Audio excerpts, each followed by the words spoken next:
ለምሳሌ አንዳችሁ ለአንዳችሁ ጸልዩ ይላል አይደል? በህይወት ያለ አይልም። አንዳችሁ ለአንዳችሁ ጸልዩ አይልም። ሲጀምር ቃሉ እንደዛ አይልም። ፎታ አየህ የምታነሳውን እግዚአብሔር ማለት የእናንተ ምንትን እየተጣረሰ ነው። አከታች ሊሆም እንደዚህ ምንም አልተጣረሰም። እሺ ይሁን፣ ችግር የለውም። ኖ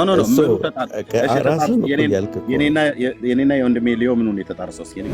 እርኩሳን አንተ ነህ ኤርሚዬ፣ እርኩሳን አንተ ነህ። ስለዚህ አሁን ምን ማለት ነው እንግዲህ? ፎጣ ነው ስምህ። እንደ ፎጣ በእውቀት ስናጣጥፍህ ለመዘርጋት የፈለግከው በምንድን ነው ማለት ነው? በስድብ ሆነ ማለት ነው። ተሰብስበው ምንድን ነው ያሉት? ብፁዕነታቸው ቪዲዮ መክፈት እችላለሁ። ብፁዕ አቡነ ማትያስ ፓትርያርክ መጽሐፍቶቻችን ጥራት ይጎላቸዋል ያሉት። በተገላቢጦሹ ምን እያሉ ነው? ኤርሚያስ አበበ ያለውና እነ ትዝታው ያሉት ሌሎቹ ያሉት ትክክል ነው ያሉ። አለቀ። ስለዚህ ላይነሱ እኮ ነው የቀበርኩብን። ጊፍት እኮ እመቤታችን ትፈልጋለች ታውቃላችሁ። አታዘመደን አንድ አይሁዳዊ በጦር በወጋት ጊዜ ከጉንጯ ደም ጠብ ጠብ ጠብ አለ ብሎ ተናገረ። ይቺ ስዕል የት እንዳለች ታውቃላችሁ?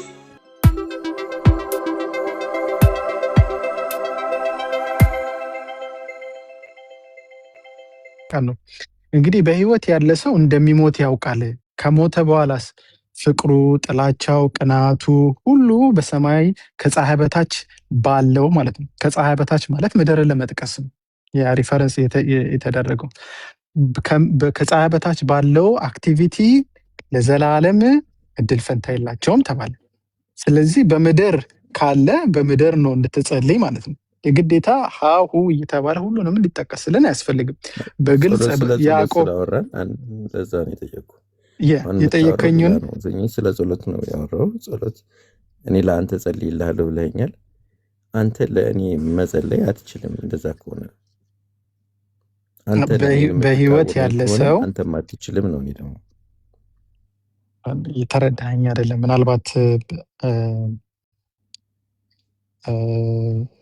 ምናልባት ኤርሚ ከቻልክ እንግዲህ ለኤርሚ ጊዜ እንስጠህና አይ ችግር የለም ብታወሩ ሰው ሰላም ብያለሁ። ሁላችሁንም በድጋሚ ስለተዋወቅኳችሁ በጣም ደስ ብሎኛል። ቴንክ ዩ እህታችን ኤርሲ። ኦኬ ጥሩ ጥያቄ ነበር የጠየቀ ሊዮ ማነው ፎጣ መልሰ ቢሆን ኖሮ አይ ፎጣ ነው መሰለኝ የሚለው ስምህ። ሰዎች በምድር በህይወት ባሉበት ጊዜ እንግዲህ ከአባቶቻችን ከነቢያት ከቅዱሳት ሐዋርያት መጽሐፍ ቅዱሳችን ላይ ስናነብ ያየነው በህይወተ ስጋ በምድር በነበሩበት ዘመን ጸሎትን ወደሚሰማ ወደ ሕያው እግዚአብሔር ጸልየዋል። ነቢያቱ ለህዝባቸው ለእስራኤላውያን ጸልየዋል። መጽሐፍ ቅዱሳችን ላይ ይነግረናል። ሙሴ ለእስራኤል ጸልየዋል። ሳሙኤል ለእስራኤል ጸልየዋል። ዳንኤል፣ እነ ዕዝራ፣ እነ ነህምያ፣ እነ መርዶክዮስ ጸልየዋል። በጣም ብዙ እና አስቴር ሁሉም የሚባሉ ድረስ በአዲስ ኪዳንም ደግሞ ያሉ ቅዱሳት ሐዋርያት እንደዚሁ ጸልየዋል። በስጋ ግን ከዚህ ምድር ላይ በሞት ከተለዩ በኋላ ግን ለእስራኤል ህዝብ ነቢዩ ኤርሚያስ ከሞተ በኋላ ሲጸልይ አታይም። ነቢዩ ሙሴ ሲጸልይ አታይም። አብርሃምም ሲጸልይ አታይም። ይስሐቅም ያዕቆብም ቅዱሳን ነቢያት አባቶች እንደዚሁም ቅዱሳን እናቶች ሲጸልዩ አይታይም። ቅዱሳት ሐዋርያትም ሁሉ ጭምር በአዲስ ኪዳንም በብሉይ ኪዳንም ያሉ በምድር በነበሩበት ዘመን ጸልየዋል። በህይወተ ስጋ ሳሉ ጸልየዋል። ከሞቱ በኋላ ግን የጸለየ ማንም የለም። መጽሐፍ ቅዱሳችንን በሚገባ ስለምናውቅ ከዘፍጥረት እስከ ራእይ ድረስ ቅዱሳን አባቶች ከሞቱ በኋላ ወደ እግዚአብሔር ስለ ህዝባቸው ወይ ስለ ግለሰቦች እነሱ በሰማይ ሆነው በምድር ላሉት ይጸልያሉ ብሎ የሚል የመጽሐፍ ቅዱስ ክፍል የለም። ግን ካለ አንዳንዴ ላናየው እንችል ይሆናልና ያመለጠን ካለ ለማለት ነው። እና እነሱም ብታሳየን አዎ ልክ ነው ብለን እንድንል ያደርገናል ማለት ነው ሙግቱ። እና ጥያቄው ሊዮ የጠየቀ ግን በዚሁ ኤርሚ በምድር ያለ ይጸልያል የሚል መጽሐፍ ቅዱስ ክፍል በህይወት ያለ ይጸልያል የሚል መጽሐፍ ቅዱስ ክፍል ብትነግረን ደስ ይለኛል። መማር ስለምፈልግ በህይወት ያለ ብቻ ይጸልያል የሚለውን እንድታሳይኝ ስለምፈልግ። ቅድም አሁን ተጠቅሰው የነበረው አለ አይደል? አንዱ ለአንዱ ይጸልይ ብሎ የሚል አሁን በህይወት ያለ አይልማ። በህይወት ላሉትማ ነው የተጻፈው። ለምሳሌ ቅዱስ ጳውሎስ ጠየቀኝ አይደል? ቅዱስ ጳውሎስ የተሰሎንቄ ቅዱሳንን ስለ እኔ ጸልዩልኝ፣ እግዚአብሔር የቃሉን ደጆች እንዲከፍትልኝ ጸልዩልኝ፣ ከክፉ ሰዎች እንዲያድነኝ ጸልዩልኝ ብሎ ተናግሯል። ደብዳቤውን ሲጽፍ ለቤተ ክርስቲያን የጻፈው በወቅቱ የነበሩ ተደራሲያኑ የተሰሎንቄ ቅዱሳን ናቸው፣ በህይወት ያሉ አማኞች ናቸው። እሱም ደግሞ ስለ ኤፌሶን ቅዱሳን፣ ስለ ተሰሎንቄ ቅዱሳን ጸልየዋል። እጸልያለሁ፣ በአምላኬ ፊት ምስጋናን አቀርባለሁ ስለ እናንተ እምነታችሁ እያደገ ስለሚሄድ በፍቅር እየጨመረ ስለሚሄድ ብለዋል። በህይወት ስላሉ ማለት ነው። ስለዚህ በምድር ስላሉ አባቶች ህዝቡን እንዲጸልዩላቸው አሁን የክርስቶስን ቤተክርስቲያን ቅዱስ ጳውሎስ ጸሎት እንዲያደርጉለት ወደ እግዚአብሔር ከክፉ ሰዎች እንዲጠብቀው የቃሉን ደጆች እንዲከፍትለት የወንጌሉ ስራ በጣም የተፋጠነ ሆኖ ጌታ እንዲረዳው ጸልዩልኝ ብለዋል።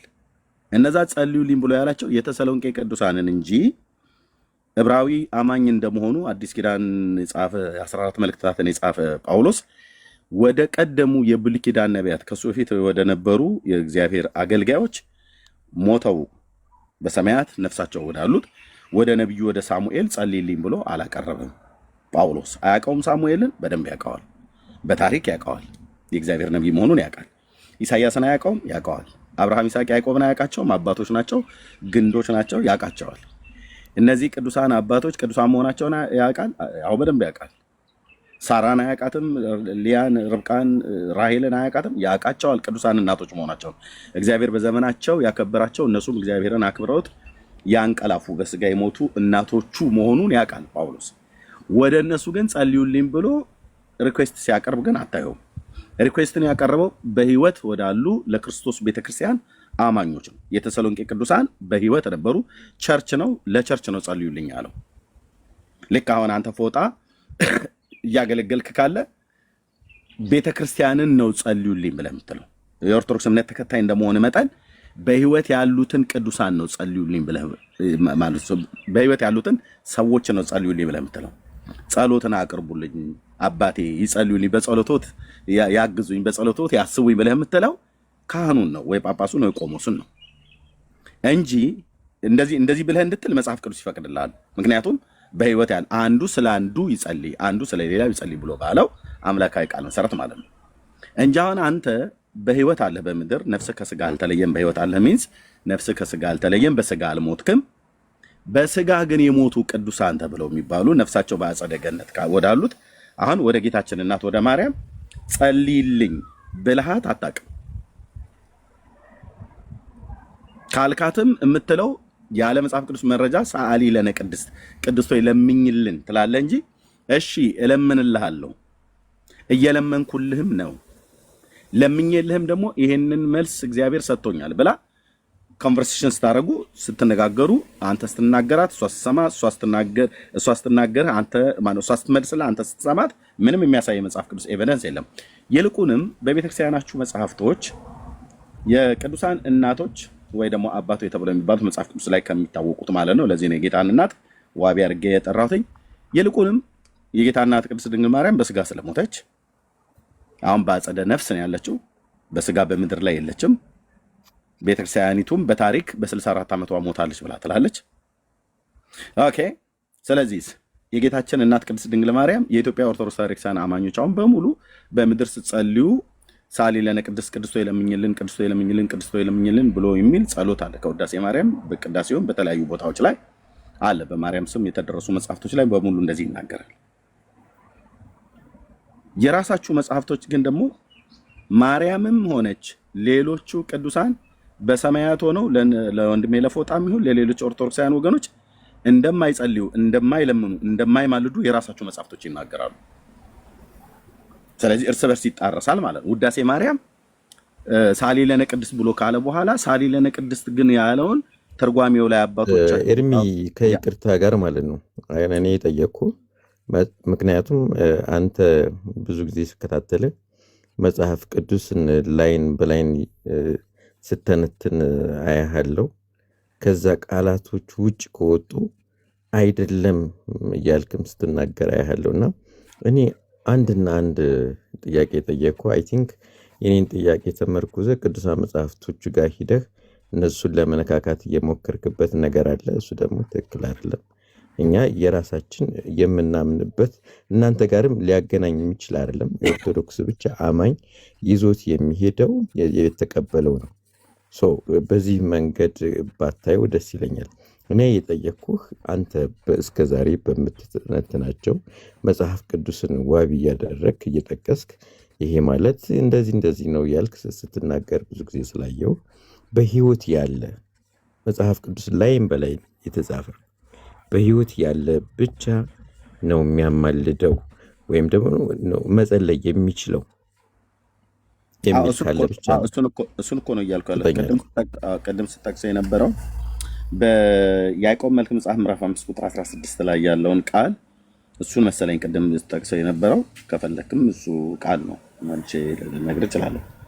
እርስ በርሳችሁ በኃጢአታችሁ ተናዘዙ ትፈወሱም ዘንድ እያንዳንዱ ስለ ሌላው ይጸልይ። አንዱ ወደ ሌላው ይጸልይ አይደለም ብሎ የሚለው እያንዳንዱ ስለ ሌላው ይጸልይ ሚንስ እኔ ስለ ሜርሲ፣ ሜርሲ ስለ እኔ፣ ሜርሲ ስለ ፎጣ፣ ፎጣ ስለ ሊዮ እንደዚህ ይጸልይ ነው። ወደ ማን? ወደ እግዚአብሔር ነው የሚጸልየው። ጸሎት መቅረብ ያለበት ቅዱስ ያዕቆብ እዚህ ጋር የሚናገረው ማለት ነው። የጻድቅ ሰው ጸሎት በስራዋ ኃይል ታደርጋለችና።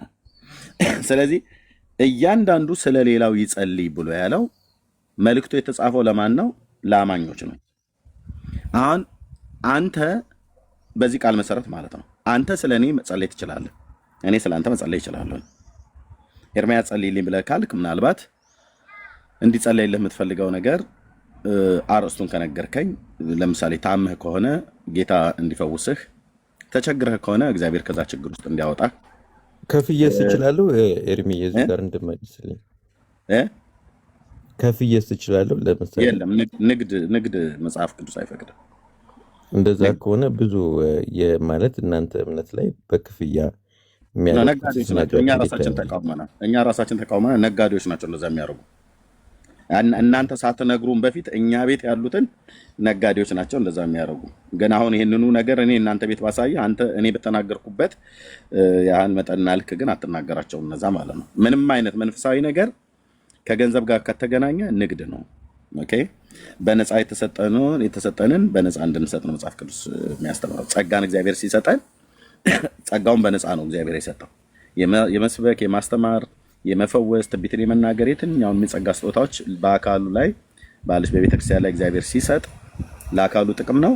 ስለዚህ ጸጋ ስጦታው ኤርሚያስ ተቀበለ ማለት ኤርሚያስ ለተቀረው ለክርስቶስ ሕዝብ በነፃ የሰጠው ጌታ ለሕዝቤ ብሎ ለሚለው ለራሱ ለሕዝቡ ለቤተክርስቲያን በነፃ እንዲሰጥ እንጂ እግዚአብሔር ጸጋውን ለኤርሚያስ ሰጥቶ ኤርሚያስ ደግሞ ሰዎችን እንዲጸልይላቸው ገንዘብ የሚቀበል ከሆነ ይሄ እልም ያለ ነጋዴ ነው፣ አትቀበሉት ማለት ነው። ማንንም እንዳትቀበሉ። እንደዚህ ይሄ ንግድ ነው። በገንዘብ የሚሆን ነገር በፍጹም ለውጥ ነው፣ ንግድ ነው። እጸልይላችኋለሁ ኑ ክፈሉ የሚባል ነገር የለም። ይሄንን የሚያደርጉት እኛ የወንጌል አማኞች ነን፣ ነጋዴዎች ናቸው እያልን እኮ ነው በግልጽ ማለት ነው። ኦኬ፣ ስለዚህ ምንድነው አንዱ ግን ስለ ሌላው ይጸልይ ብሎ ያለውን እንጸልያለን። ልክ አሁን አንተ ቅድም ጸልዩልኝ ብለህ ብትል በምን ጉዳይ ነው? ምን አይነት ሁኔታ ውስጥ ነው ያለው? እግዚአብሔር ከዚህ ነገር ውስጥ እንዲያወጣኝ መጸለይ እንድጸልዩልኝ እፈልጋለሁ ብለህ ካልክ ችግር ውስጥ ካለ ከችግር ውስጥ እንዲያወጣ፣ የኢኮኖሚ ችግር ከሆነ እግዚአብሔር ከምድርም ከሰማይም በረከትን ከምድርም በረከትን የምትሰጥ አንተ ነህ። ወንድማችን ፎጣ በዚህ በምድራዊ ነገር ፋይናንሻል ጉድለት አለበት እና በጎ ስጦታ ፍጹም በረከት ከብርሃናት አባት ከአንተ ይወርዳሉ ብላል። ከምድርም ደግሞ በረከትን የምትሰጥ አንተ ነህ እና ለወንድማችን ይሄን እንድታረግለት ስለ ታላቁ ስምህ እንለምናለን በልጅ በክርስቶስ ኢየሱስ ቅዱስ ስም ብዬ ጸልይልሃለሁ ማለት ጸልይልኝ ብለህ ካልክ እኔ የምጸልየው ወደ አምላኬ ስለሆነ ማለት ነው። ከምድራዊ ህይወት ግን ነፍሴ ብትድን አይቻልም ማለት ከፋይናንሻል ጉዳይ ይበልጥ እኔ እንደ ምሳሌ ነፍስ ብጸልይ አይቻልም? እኔ እንደ ምሳሌ ነው ያልኩት። ጸሎት ስለ ፋይናንስ አልትጸልያለህ ምክንያቱም ለምኑ ይሰጣቸዋል ብሎ ሲል የምድራዊውን ጸጋውን ብቻ ሳይሆን በምድርም ያለውን ነገር እግዚአብሔር ስለ ነፍስም ከሆነ ደግሞ ስለ ነፍስም መጸልይልህ። እኔ አሁን ለነፍስህ ከመጸለይ በፊት ለነፍስ የሚያስፈልገውን እውነተኛ የእግዚአብሔርን ቃል ነው የምነግርህ። ኦኬ፣ የእግዚአብሔርን ቃል ግን እየነገርኩ የመዳንን ወንጌል እየነገርኩ በክርስቶስ ኢየሱስ በማመን የሚገኘውን ንስሐና የኃጢአት ይቅርታ እንድትቀበል ጌታ ልብህን የተዘጋጀ እንዲያደርግ ለህይወት የሚሆን ንስሐን እግዚአብሔር እንዲሰጥህ ጸልይልሃለሁ። ጸልዩልኝ ብለህ ስላልክ ማለት ነው። እኔን ግን ስላገኘኸኝ ነው ሪኩዌስት ያቀረብከው። አየህ፣ እኔ በምድር ስላለው ነው ጸልይልኝ ያልከኝ፣ ወይ ደግሞ አንተ በምድር ስላለህ ነው ጸልይልን ብዬ የምልህ ማለት ነው። እኔ ግን ከሞትኩ በኋላ ኤርሚያስ ጸልይልኝ ግን ብለህ ልትል መጽሐፍ ቅዱስ አይፈቅድልህም። ኦኬ፣ አንተ በምድር ነው ያለኸው። እኔ ነፍሴ ከስጋዬ እንኳን ብትለይ ነፍሴ ወደ እግዚአብሔር ነው የምትሄደው። ኦኬ፣ የኤርሚያስ ግን ነፍስ የመጽሐፍ ቅዱስ ክፍሉን በምድር የሌለ ሰው የሞተ ሰው ብሎ የጻፈውን ቃል በቃል ታሳየኛለህ? ቃል በቃ እንደዚህ የሚባል ነገር የለም። እንዴት ነው ቃል በቃ? እንደዛማ ከሆነ እኛም እኮ የምንተረጉመው በራሳችን መንገድ ወስደን ያየንበት መንገድ ትክክል ነው ማለት ነው። ምኑን የተረጎማችሁ? የትኛውን ክፍል? አሁን ለምሳሌ አንዳችሁ ለአንዳችሁ ጸልዩ ይላል አይደለ? ህይወት ያለ አይልም። አንዳችሁ ለአንዳችሁ ጸልዩ አይልም። ሲጀምር ቃሉ እንደዛ አይልም። ፎታ አየህ፣ የምታነሳው ማለት የእናንተ ምንትን እየተጣረሰ ነው። አከታች ሊሆም እንደዚህ ምንም አልተጣረሰም። እሺ ይሁን፣ ችግር የለውም። ኖ የኔና የወንድሜ ሊዮ ምኑን የተጣረሰው እስኪ ንገረን።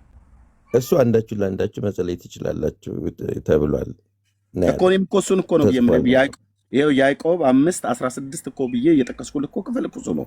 ታዲያ ወንድሜ ሊዮ በቃሉ ከነገረህ እኔ ጥቅሱን አውጥቼ ከነገርኩ እሱ ጥቅሱን አውጥቶ ቢነግርህ እኔ በቃሌ ብነግርህ ተመሳሳይ ነገር ነው የምንነግርህ። በህይወት ስላለን እኔ ለሊዮ ስለ እኔ ለሜርሲ ስለ ሊዮ ስለ ፎጣ ስለ እኛ ልትጸልይ ትችላለህ፣ ሪኩዌስት ካቀረብንልህ።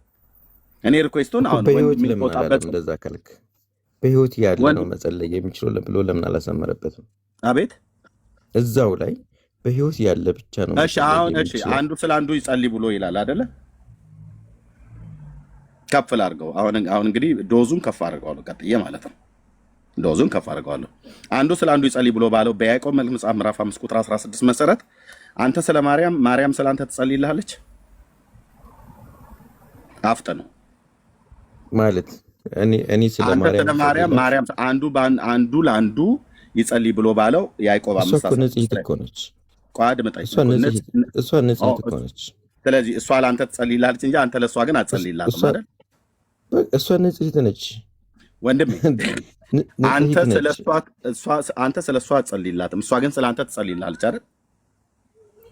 ሲጀመር ቅድስተ ቅዱሳን እኮ ነች። እኔ ጋር እኔ ያለሁበት ሌቭል ላይ እኩልም እርኩሳን ቅድስተ ቅዱሳን ምናምን ነገር ብሎ የሚለውን ነገር ተው። የጌታ እናት ማርያም አንገሽግሽህ አድምጠኝ። የጌታ እናት ማርያም የተባረከች ሴት ቤዛ ወላዲተ ቤዛ ለምን እኩል ቅድስት ለምን እኩል ታወራለህ? አሁን አንተ በስም አጠራሯ ክብር ምስጋና ይገባውና ለምን እኩል ታወራለህ? ወንድማችን ቅድስት ድንግል ማርያም ስም ለምን እኩል ታወራለህ? የእሷ ስም ሲነሳ ያበሳጫችኋል። በቃ this is orthodox እንግዲህ አሁን አያችሁ አይደል? አሁን መመለስ አቃተህ ኤርሚ። እሺ እኔ አሁን ሚውት እያደረኩ እንድቀጥል ፈለግ ስርዓት ይዘህ ቅድም ባለው ለምን አታወራም? አንተ ቅድስተ ቅዱሳን ብለህ የምትለው ይሄ የረከሰ ትምህርት እንጂ ለጌታ እናት ለቅድስት ድንግል ማርያም መጽሐፍ ቅዱስ እንደዚህ አይላትም። እንደዚህ የጌታ እናት ማርያም ቅድስት ሴት ናት። የተቀደሰችውን በጌታ በማመኗ ነው። ልብ በል አንተ ነህ ቅድስተ ቅዱሳን፣ እርኩስተ እርኩሳን፣ ጣሪያ ግድግዳ ምጥላት አንተ ነህ። እርኩሳን አንተ ነህ ኤርሚዬ፣ እርኩሳን አንተ ነህ። ስለዚህ አሁን ምን ማለት ነው እንግዲህ? ፎጣ ነው ስምህ። እንደ ፎጣ በእውቀት ስናጣጥፍህ ለመዘርጋት የፈለግከው በምንድን ነው ማለት ነው? በስድብ ሆነ ማለት ነው። ኤርሚ እኮ እውቀት የለህም እኮ ዝም ብለህ እኔ አውቃለሁ ነው እንጂ የምታውቀው ነገር የለም። የጌታ እናት ቅድስት ድንግል ማርያም አንተ ስለ እሷ ስለ አንተ ኤርሚ በመሳደብ ነው። ኦርቶዶክስን በመሳደብ ማስተማር እኮ አችልም ኤርሚ። በመሳደብ ቅድም ሩጠህ ቅዱሳን መጽሐፍ ላይ ገባህ፣ የጸሎት መጽሐፎች ላይ ገባህ፣ ገድላቶች ላይ ገባህ። አይደለም አይችልም ማስተማር። የጠየቅኩትኝ በበሉ የማይገባ ቦታ ላይ ነው የምትገባው። እሺ ያዕቆብ መልእክት መጽሐፍ ምዕራፍ 5 ቁጥር 16 ላይ ማዳከር ትወዳለህ እኮ ኤርሚ። አታዳክር። ማስተማር ካለብህ በስነ ስርዓት አስተምር። ሌላ ኦርቶዶክስን ተች ለማድረግ አትሞክር። እንግዲህ እያያችሁ እኔ ያዕቆብ 5:16ን ጠቅሼ አንዱ ስለ አንዱ ይጸልይ ብሎ የሚለውን ኃይለ ቃል ይዤ እሱም ቅድም ሲያነሳው ስለነበር ክፍሉ የት እንዳለ አያውቅም። መጽሐፍ ቅዱስ አንብቦ የማያውቅ ሰው መጽሐፍ ቅዱስ ካነበበና ዘመኑን ሰጥቶ ከሚያገለግል ሰው አንተ ጋር እኮ በዲን ሲጀምር ያልተፈራረመ የትን ታውቃለህና እድሜ ልክህን እኝኝ እንዳልክ ገድላት መጽሐፍ ላይ ማለት ነው። ጸሎት መጽሐፎቻችን ላይ ምንም እኮ ያገባ ምን አገባ? ዋናው ተረማመድኩባቸው ዶክትሪን ላይ ሳትግባባ ገድል ላይ ሂደህ የጸሎት መጽሐፍቶችን በቃ ቴንኪው እህታችን ተረማመድኩባቸው እኮ የጸሎት መጽሐፍቶቻችሁማ ላይነሱ በኤርሚያስ አበበ ጌታ እግዚአብሔር በሰጠኝ ጸጋ በሌሎችም ወንድሞቼ ላይነሱ እኮ ቀበርኳቸው አደባባይ ላይ ማለት ነው። አይተውም ደግሞ አባቶችህ አዎ መጽሐፍቶቻችን ጥራት ይጎላቸዋል እንዲሉ አስደርገናቸዋል ከእግዚአብሔር ጋር ማለት ነው። አባቶችህ ስብሰባ እንዲሰበሰቡ እኮ ነው ያስደረገው ኤርሚያስ አበበ ማለት ነው። አየህ ቁጭ ብለው ሊቃውንት ጉባኤ ከ1700 ዓመት በኋላ ከኒቂያ ጉባኤ በኋላ ለሁለተኛ ትልቁ ስብሰባ የሚባለው በኦርቶዶክስ ታሪክ ውስጥ የባለፈው የተሰባሰቡት ላይ ለምን ነበር የተሰባሰቡት? ላይነሱ የቀበርኳቸውን እነዚህን መጽሐፍቶችን ከሌሎች ወንድሞቼ ጋር ሆነው እነሱ ትክክል ናቸው ትክክል አይደሉም ብሎ የሚለውን በመረጃ ስላሳየን ተሰብስበው ምንድነው ያሉት? ብፁዕነታቸው ቪዲዮ መክፈት እችላለሁ። ብፁዕ አቡነ ማትያስ ፓትርያርክ መጽሐፍቶቻችን ጥራት ይጎላቸዋል ያሉት። በተገላቢጦሹ ምን እያሉ ነው? ኤርሚያስ አበበ ያለውና እነ ትዝታ ያሉት ሌሎቹ ያሉት ትክክል ነው ያሉ። አለቀ። ስለዚህ ላይነሱ እኮ ነው የቀበርኩብህ። እዚህ ውስጥ ሊቅ ነኝ ብሎ የሚል ሰው ካለ ይምጣና እስኪ አሁን በተነሳው አርዕስት ላይ የሚያወራ ሰው ካለ ማለት ነው ቆሞ ደርዝ ባለው ነገር በቅዱሳት መጽሐፍት በመጽሐፍ ቅዱስ እንደዚሁም ደግሞ በራሳችሁ መጽሐፍት አወራለሁ ብሎ የሚል ሰው ካለ ማርያም በሰማይ ሆና ለእኔ ትጸልይልኛለች ብሎ የሚል እስቲ አቅም ያለው ሰው ይግባ።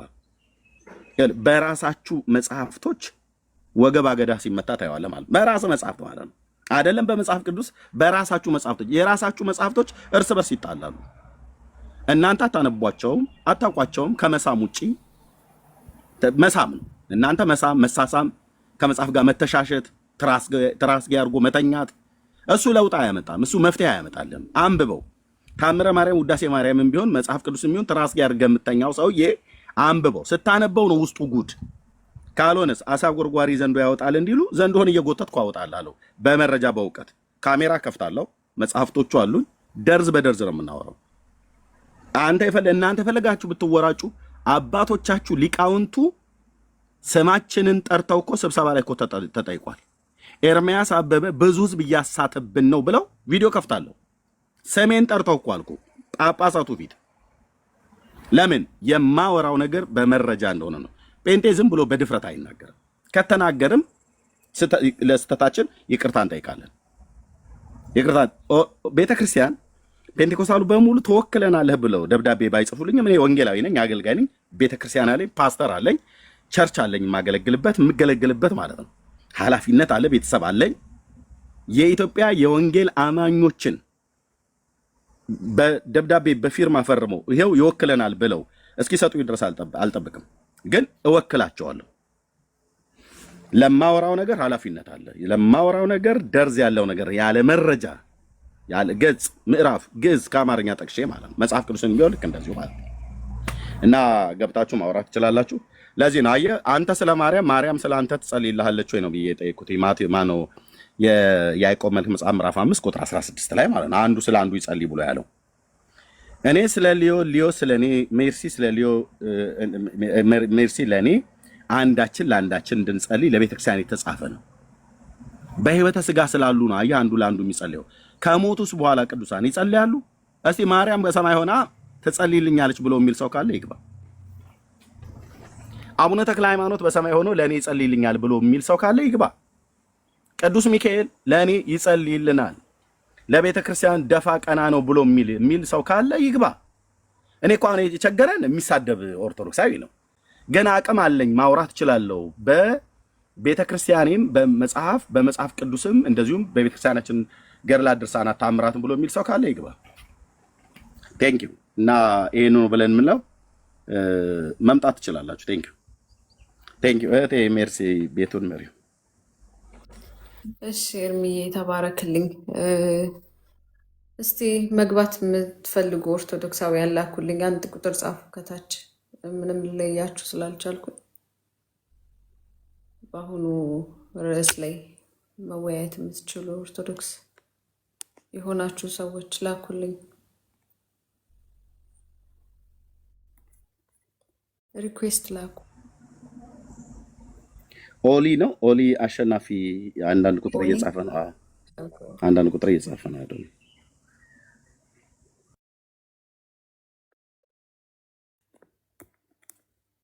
ኦኬ ኦሊ ሪኩዌስት አላክም። ኦሊ ላክልኝ እስቲ ሪኩዌስት ላገኝ ካልቻልኩም እዚህ ጋር ሊዮ ከታየክ ሳባ ውስጥ ሞዴሬተር ስላለክ ምንም አልታየኝም። ቆይ ተመልሽ ልግባ እኔም ተመልሽ ልግባ። እሺ ኤርሚ አንድ ስጽፉልኝ ምናልባት መደቡን የምናስተካከልና ገብተን በደንብ መወያየት ትችላላችሁ። ከስድብ የራቀ መጽሐፍ ቅዱሳዊ የሆነ ነገር ብታነሱ የተሻለ ነው። ቀደምም ለማውራት የሞከርኩት ከዛ አንጻር ነው። የያዕቆብ 5 እና የመክብብ 9:4 ለማሳየት የሞከርኩት ያው በጨዋ ደንብ ስለጀመረ በዛ አይነት እይታ ብታየው ጥሩ ነው። ወንድማችን እዚህ ካለ ከሌለም ሌሎችን ገባና እሺ አደርጋለሁ። ገብታችሁ እናውራ፣ እንወያይ፣ እንወቅስ፣ ወደ ጌታ እንቅረብ። እኛ የጀመርንበት ስንት ሆነን የጀመረው? 6 ሆነን የጀመርነው። ሀሳባችን ምንድነው? ጌታ ኢየሱስን ማሳየት ነው፣ የእግዚአብሔር ልጅን ማሳየት ነው። ስለዚህ እሱን እናሳያችኋለን። በዛ ለጥያቄ ካለ ሀሳብ ካላችሁና መወያየትን የምትሹ ከሆነ እናስገባለን።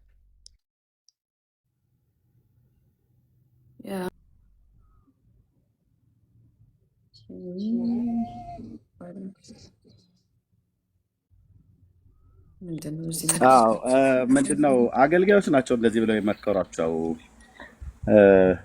ኤርሚያስ ቤቱን ሲከፍት እዛ እንዳይገቡ ኤርሚያስ ጋር እንዳይገቡ እየዞራችሁ አውጉዙልን ብለዋቸው ቀሲስ ቴዎድሮስ እና እነ ማናቸው ቀሲስ ዲበኩሉ እነ መምህር ኤፍሬም ሊቀ ሊቃውንት ቀለመወርቅ የሚባለው እነሱ ናቸው ህዝቡን አትግቡ እዛ ብለው ያሉት ማለት ነው። ቪዲዮ አለ የእያንዳንዳቸው የተናገሩት። ሰሜን እየጠሩ እዛ ቤት አትግቡ፣ ለምን ብዙ ህዝብ እያሳሳተ ነው፣ ወደ ሲኦል እየነዳ ነው ብለዋል። እኔ ህዝብ ነው ወደ ሲኦል የምነዳ ሰው አይደለም። እኔ ፔንቴኮስታል ነኝ፣ ያመንኩኝ የወንጌላዊ አማኝ ነኝ። ያዳነኝ ኢየሱስ ያድናል ብዬ የምሰብክ በጎነቱን አዳኝነቱን ከወንድሞቼ ወንጌላውያን አማኞችና እህቶች ጋር የምሰብክ ወንድም ነኝ። ኦኬ የንጽጽር ነገር ሰራለሁ። አዎ መጽሐፍቶች መውጣት አለባቸው፣ መታየት አለባቸው። መጽሐፍ ቅዱስ ላይ ቆሞ የሚያወራ ሰው ካለ መጽሐፍ ቅዱስ ላይ አወራዋለሁኝ። ኦኬ ከዛ ባለፈ ደግሞ የኦርቶዶክስ ቤተክርስቲያን እምነት ተከታይ ነኝ ብሎ ካለ ቤተክርስቲያኒቱ በምትቀበላቸው መጽሐፍቶች በሙሉ አነጋግረዋለሁ። ለምን? ተገቢ ስለሆነ ማለት ነው። ከቤተክርስቲያኔ መጽሐፍት እኔ ፔንቴኮስታል ነኝ፣ ወንጌላዊ አማኝ ነኝ። ቤተክርስቲያኔ ወንጌላውያን አማኞች በሙሉ የምንቀበላቸውን መጽሐፍቶች ሰው መጥቶ አይ እነዚህን አትንካብኝ በእነዚህ ግን አናግረኝ የሚባል ነገር የለም። ቤተክርስቲያኔ የምትቀበለው መጽሐፍቶችን በሙሉ ነው የማወራበት። ስለዚህ እኔ ወንጌላዊ አማኝ ነኝ። ቤተክርስቲያኔ የምትቀበለው በሙሉ ኢቫንጀሊካል የምንቀበለው 66ቱ እስትንፋሰ እግዚአብሔር ያሉባቸውን ቅዱሳት መጽሐፍት መጽሐፍ ቅዱስ በብሉይ ኪዳንና በአዲስ ኪዳን በሁለቱ ኪዳናት ውስጥ የተጻፉ በእግዚአብሔር መንፈስ ቅዱስ ኢንስፓየር የሆኑ ቅዱሳት ሰዎች አባቶች ነቢያትና ሐዋርያት የጻፉትን ነው የምቀበለው። አንተ ግን ስትመጣ እነዚህንን መጽሐፍ ትቀበላለሁ ብለህ ትላለህ። ከኦርቶዶክስ የምትመጣው ወገኔ እናስ ደግሞ ቅዱሳን አባቶች በመንፈስ ቅዱስ ተነርተው ጻፉልኝ ብለህ ያልከው ተነቦ አይደለም ተቃጥሎ የማያልቁ ገድላት ድርሳናት የሚባሉ መጽሐፍቶች አሉ፣ ታምራት። እነዚህ መጽሐፍቶች ደግሞ የዕለት ዕለት የጸሎት መጠቀሚያችሁ፣ ለሃይማኖት ማጽኛ፣ አጋንንት ለማባረሪያ፣ በረከት ለማግኘት፣ ፈውስ ለማግኘት ከሰውነታችሁ ጋር ትተሻሿቸዋላችሁ፣ የዘላለምን ሕይወትም ይሰጣሉ ተብለው መጽሐፍቶቹ ተጽፈዋል። እንኳን አንተን አንድ ገድል ብታነብ አንተን አይደለም 10 ትውልድና 50 ትውልድህ 52 ትውልድህ 110 ትውልድህ ይድናል ብሎ የሚል የተስፋ ቃል የሰጡ መጽሐፍቶች ናቸው። ጥርስ ከምላሳቸው አውጥቼ ሳነባቸው ያገኘሁትን አምጥቼ እንደ አንድ ኦርቶዶክስ ሃይማኖት ስትመጣ በመጽሐፍቶች በሙሉ ነው ማወራህ ማለት ነው። ይሄ የሥራው ጠባይ ነው። አሁን እናንተ ትመጡና የምትሉት በመጽሐፍ ቅዱስ ብቻ አውሩን ትላላችሁ። መጽሐፍ ቅዱስ ብቻ እኮ ብለን እኛ ያልኑን ወንጌላውያን አማኞች ሉተር ሽንት ቤት ቁጭ ብሎ የጻፈው ሰይጣናዊ የሆነ ዕውቀት ነው አላችሁ። ሽንት ቤትም ሆኖ የጻፈው የትም ሆኖ የጻፈው ብቻ መጽሐፍ ቅዱስ ብቻ ማለቱ ሉተር ሽንት ቤት ሆኖ ይሄንን ካለ እናንተ እንዳላችሁት እንደዚህ ብሎ ካለ ከሽንት ቤት ውጪ ቢሆን ምን ሊል እንደሚችል አስብ። የአምላክ ቃል በአምላክ ቃል ላይ ብቻ አሁን ያንኳሰሳችሁ መስሏችሁ ማለት ነው። ያጣጣላችሁ መስሏችሁ ያንተን አባቶች ሳታይ ማለት ነው። ሉተር ሽንት ቤትኛ ያወጣም ማለት እንዴ? ይወጣል። ኦኬ በሉተር ደም ነው የተዋጀነዋል እንዴ? በፍጹም። የራሳችሁ መጽሐፍት ኢየሱስ ያማልዳል ብሎ የሚለውን የመጽሐፍ ቅዱስን ዕውቀት ክዳችሁት ማለት ነው። የራሳችሁ መጽሐፍቶች ግን ኢየሱስ ያማልዳል ይላሉ። ምን እናድርጋችሁ ወገኖች? ቸገረን እኮ። መጽሐፍ ቅዱስ ሐዋርያቱ ኢየሱስ ያማልዳል ብሎ ጻፉ። ሐዋርያቱ የጻፉትን ሽምጥጥ አድርጋችሁ ካዳችሁ። ሐዋርያቱ ያልጻፉትን የማርያምን አማላጅነት እናስረዳለን እያላችሁ ስትታትሩ ነበር። መምህራኖቻችሁ ሁሉ እነ ምህረት አብ ሁሉ ጭምር ማለት ነው። አሁን መቼም ነፍሱን ይማረውና ብያለሁ አለ በሕይወት አልሞተም እና ጠፋ። ገልጬ የማሳየው አትጠይቁኝ ጥቅስ እዩና እመኑኝ የልቤ ሲደርስ ብሎ የማርያምን አማላጅነት ላይ ያሳየን። ኢየሩሳሌም ሀገር ሄዶ የማ መቃብር እንደሆነ ያልታወቀ ባዶ መቃብር ላይ እየተንከባለለ መቃብር ነው ማሳያችሁ ጥቅስ አትጠይቁኝ አለ። እኛ ደግሞ ጥቅስ ነው የምንጠይቀው። ማርያም ታማልዳለች የመጽሐፍ ቅዱስ ትምህርት ነው አይደል ብላችኋል አይደል? አዎ አምጣው። ወደ ቤት ወሰዳት የተባለ ሐዋርያ 15 ዓመት ቤቱ ያስቀመጣት ዮሐንስ የሚባለው ሐዋርያ 5 መጽሐፍ ሲጽፍ የማርያምን አማላጅነት አልጻፈም። ለምን? 5 መጽሐፍ ሲጽፍ የማርያምን ከሙታን ተነስቶ ማድረግን አልጻፈም። ዮሐንስ ከዮሐንስ የቀረባል እንዴ? ማንም የለም። ማንም የለም እኮ ነው ብዬ ማንም የለም። ይልቁኑ በቤተክርስቲያናችሁ መጽሐፍቶች በትርጓሜ ሁሉ ጭምር ማርያም አሁን በሰማይ ሆና አታማልድም ይላል። መድኃኔ ዓለም ክርስቶስ ምስክሬ ነው፣ አታማልድም ይላል። በዚህ 11 ዓመት ውስጥ ኤርሚያስ በስድብ ቢቆም ኖሮ ብታቆሙት ኖሮ ታስቆሙት ነበር። በዚህ 10 ዓመት ውስጥ ማለት ነው። በዚህ 10 ዓመት ውስጥ በየቀኑ የምረገመው የምሰደበው የሚያበሻቀጡት ለምንድነው ብላችሁ ብትሉ ለማነሳው ነገር መልስ የላቸውም። ኦኬ። ስለዚህ ኤርሚያስ 10 ዓመት ሙሉ ኤክስፒሪየንስ ያለው ሰው ነው። ሶሻል ሚዲያ ላይ ምን ስድብን በመታገስ ኤክስፒሪየንስ አለኝ። ይሄ እንዲሆን ያደረገው ጌታዬ ኢየሱስ ክርስቶስ ጸጋ የሚባል ደረበልኝ ማለት ነው። ስለዚህ ጴንጤውን በመሳደብ ከሆነ ደግሞ ጴንጤው ከተመሰረተ ጊዜ ጀምሮ በኢትዮጵያ ውስጥ ሰደባ። እኔም እኮ በጌታ ሳልመጣ ፊት እኮ ሰደብ ነው ሙልጭ አድርገን ሰደብ ነው። በድመት ስጋ የሚያቆርቡ ኢየሱስ ከኔና ካንቺ ይወለዳል ብለው በየአዳራሹ የሚርመጠመጡ ሴቶቻችሁን ያዙ፣ ግብረ ሰዶማውያን ናቸው፣ በስንዴና በሰልባጅ ነው የመጣው፣ በዚህና በዚህ ብሎ ሙሉ ወንጌል የሚባል የሰይጣን ማህበር፣ ቃለ ሕይወት የምትባል እንደዚህ ያለች ብቻ ያላላችሁት የለም። ይህንኑ ጉድ እኔ ኦርቶዶክስ ቤተክርስቲያን እየቀደስኩ እያለሁ ነው ሰማይ የነበረው። መጥቼ ግን ህዝቡን ተቀላቅዬ ግን ሳይ ይኸው ድፍን 27 ዓመት አልፎኝ በጌታ ከሆንኩኝ 28ኛ ዓመት ውስጥ ገብቻለሁ። የቡና ወሬ ነው። የቡና ወሬ ማለት በቃ ተናደው ያወሩት እና እናቶቻቸው ያወሩት የቡና ወሬ ነው። ጴንጤ ተገናኝቶ በየአዳራሽ ውስጥ እናንተ እንደምታረጉት አይነት ነውርና ርኩሰት የሚያደርግ ህዝብ አይደለም። እኔ ምስክር ነኝ። ድፍን 27 ዓመቴ አለፈ። የአሁኑ ጥር 12 28ኛ ውስጥ ገባ። ኦኬ። ስለዚህ የጴንጤን ሃይማኖት በማጥላላት በመሳደብ በማንቋሸሽ ቢሆን ኦርቶዶክስ ጴንጤን ማጥፋት ነበረባት። በእውነት ልንገራችሁ። ግን ይሄ ህዝብ ሐሰት ስታወራበት ጌታ ይባርክህ እያለ እየሄደ ኢየሱስን ይሰብክልሃል። አንተ በስንዴና በሰልባጅ የመጣናችሁ ብለህ ስትል ስንዴውና ሰልባጁን እየሰጡ ኢየሱስን ይነግሩሃል። ምን አይነት ህዝብ ነው? በጌታ ምን አይነት የተባረከ ህዝብ ነው? ጌታ ይባርክህ ብሎ ማለት ካንተ ጋር አይለፋለፍም። ወደ ገነት ቸርች ሲሄድ መሳለሚያ ጋር ጠብቀህ መርካቶ ማለት ነው ሙልጭ አድርገህ በመርካቶ ዱርዬ ታሰድበዋለህ ህዝቡን ማለት። ድንጋይ ታስወረውራላችሁ፣ ጣሪያችን ላይ ተወረውራላችሁ። እኔ አንዴ የገጠመኝ ማለት ነው እዛ አብነት አማኑኤል ህብረት ቤተክርስቲያን ላመልክ ሄጄ እንዴ የከተማው ዱርዬው ልኮ እዚህ 7ኛ አካባቢ ላይ ያለው መጥቶ ድንጋዩን የድንጋይ ሩምታ አሉ። የነሱ ቤተክርስቲያን እንደዚህ ይደበደባል? በፍጹም። የነሱ መስጊድ እንዲደበደባል? በፍጹም። ተረራርተው ሁሉ ነው የሚደበድቡት። አየህ፣ በድንጋይም አላስቆምከውም። ይሄንን ህዝብ በመሳደብም በማበሻቀጥም በማቃለልም አላስቆምከውም። ይሄ ህዝብ ለምንድን ነው ያልቆመው? የያዝነው እውነት ነው፣ ያመንነው ጌታ ኢየሱስን ነው። መሪያችን ንጉሳችን እሱ ነው። ሰባሪው እግዚአብሔር ከፊታችን ሰብሮ ስለወጣ ከዓለም ርኩሰት ሊያድነው እግዚአብሔር ከክፉ ካሁኑ ማነው ክፉ ከሆነው ካሁኑ ዓለም ያድነን ዘንድ እንደ አባታችን እንደ አምላካችን ፍቃድ ነፍሱን ስለኛ አሳልፎ ሰጠ የተባለው ንጉሳችን ኢየሱስ ክርስቶስ የህይወታችን አዳኝና ጌታ ራስ ስለሆነ ነው። ስለዚህ ጴንጤው እየጨመረ መጣ ማለት ነው። ለምንድን ነው ግን የሚጨምረው? ቆም ብላችሁ አስባችሁ ታውቃላችሁ? ለምን ነው የሚጨምረው? በተሰደበ መጠን እንደውም ሰው ሊሸሻው ነበር የሚገባ ጴንጤነትን።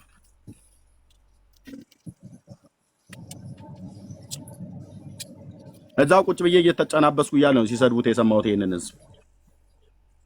ለማየት ግን መጥቼ ያረጋገጥኩት ነገር ሌላ ነው።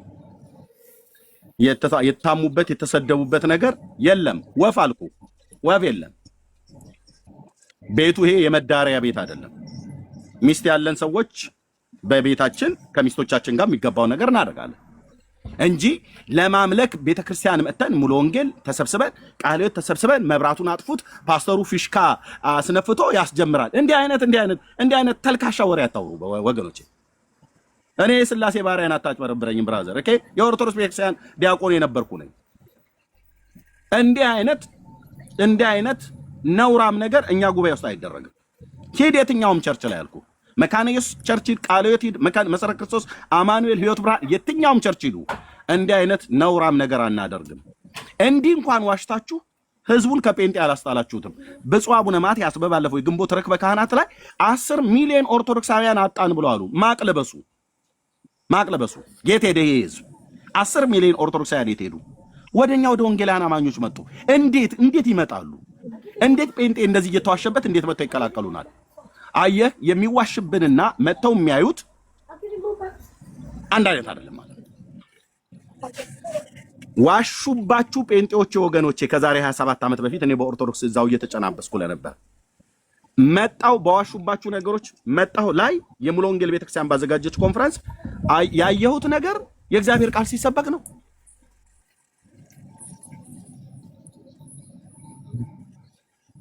ያ የተዋሸባችሁ ነገር የለም። የሰበካችሁት ግን የእግዚአብሔር ቃል ግን ህይወቴን ነካው። ድኜ የቀረው ጴንጤ እንደተዋሸበት ቢሆን ኖሮ የሚጠፋ ህዝብ ነበር። ድንጋይ እንደተወረወረብን በየአዳራሾቻችን እስካሁን ድረስ እኮ ነው የምንነረተው። እናንተም በመጽሐፍ ቅዱስም በመጽሐፍቶቻችሁም ነው የምታሳዩን መልሱን ማለት ነው።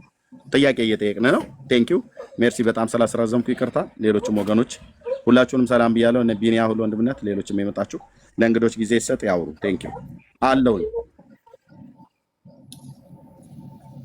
እርምዬ ጸጋ ይብዛልክ፣ ተባረክ። ምንም አላስረዘምክም፣ ብንሰማ አይሰለቸንም። አሁን የገባችሁ ወንድም እህቶች ሰላም በሉን እስቲ። ምንም አላወቅኩም። በጌታ የሆናችሁ ያልሆናችሁም አላወቅኳችሁም እና አስተዋውቁን፣ ራሳችሁን ሰላም በሉ። ወደ አንተ እንመለሳለን። ተራኪው በጌታ ነክ። እሺ ከአንተ ከአክሊሉ ጥያቄ በፊት ማኔ የገባበትን እንስማና አሁን በተነሳ ሀሳብ ላይ መወያየት ወይም ደግሞ ጥያቄ ካለክ መጠየቅ ትችላለህ። ማኔ ከኦርቶዶክስ ስለሆን ካንተ። እሺ እኔ ጥያቄ ነው ያለኝ። ምልጃን በተመለከተ ይመስለኛል ያው ውይይቱ ያተኮረበት ጉዳይ ምልጃን በተመለከተ ነው እና ምንድነው የኔ ጥያቄ መጽሐፍ ቅዱስ ላይ ቅዱሳን በጌታ የሆኑ ቅዱሳን ሞቱ እንላለን ወይ? ሰው በጌታ ሆኖ ወደ ጌታው ከሄደ እንዴት ሞተ ሊባል ይችላል? ሌላው ደግሞ ምንድነው በሰማይ ያሉ ቅዱሳን በምድር የሚደረገውን ነገር እንደሚያውቁ ራእይ ላይ ተጽፏልና ከዛም አልፈው ደግሞ እስከ መቼ ድረስ ዝም ትላለህ ብለው አምላካቸውን እስከ መጠየቅ ደርሰዋል። ትንቢተ ዘካርያስም ላይ የመላእክት አለቃ ቅዱስ ሚካኤል ለምድር ስላሉት ሲጸልይ ያሳየናል። እና ከመጀመሪያው ጥያቄ ልጀምርና ሰው በጌታ ሆኖ ካንቀላፋ ሞተ ነው ወይ የምንለው? ወይም በጌታ ያለ ሰው ሕያው ነው እንጂ እንዴት ሞተ ሊባል ይችላል? እንደውም በምድር ላይ ካለው ተፈጥሮ በተሻለ ያለ ጸጋ የበለጠ ይኖረዋል እንጂ ሞቷል በስብሷል ብለን እንዴት እንደመድማለን የሚል ጥያቄ ለኤርሚያስ ማቅረብ እፈልጋለሁ። እሺ ቴንክ ዩ። ያው ስሜን ጠርተህ ለእኔ ስላቀረብክ እንጂ ሌሎች እህቶች ወንድሞችም ይመልሱልህ ነበር። ስለ ሞት እንግዲህ መጽሐፍ ቅዱስ የሚነግረን ማኔ ሁለት አይነት ሞት እንዳለ ነው የሚነግረን። አንደኛው የስጋ ሞት ነው፣ ሁለተኛው ደግሞ የነፍስ ሞት ነው። ኦኬ ይሄንን ጌታችን ኢየሱስ ክርስቶስ ሲናገር ሁለተኛው ሞት በሱ ላይ አይጎዳውም ደግሞ ስልጣን የለውም ብሎ ይላል በራእይ መጽሐፍት ላይ ሲናገር ማለት ነው። ስለዚህ ቅዱሳን የተባሉ ሰዎች ከሞቱ በኋላ ሞቱ ተብሎ ይባላሉ። ያው ሞቱ ተብሎ ይባላል። ከቅዱሳን መካከል አንዱ ማን ነው? እንግዲህ ሊቀ ነቢያት የሚባለው የብሉይ ኪዳን ፈርጣማ የሚባለው ትልቁ አገልጋይ ሙሴ ነው። ሙሴ ሞተ ይላል። በሞዓብ ምድር በቤቴ ፌጎር በሸለቆ ውስጥም ተቀበረ። የእስራኤል ልጆች ስለሱ 40 ቀን ነው 30 ቀን አለቀሱለት ይላል።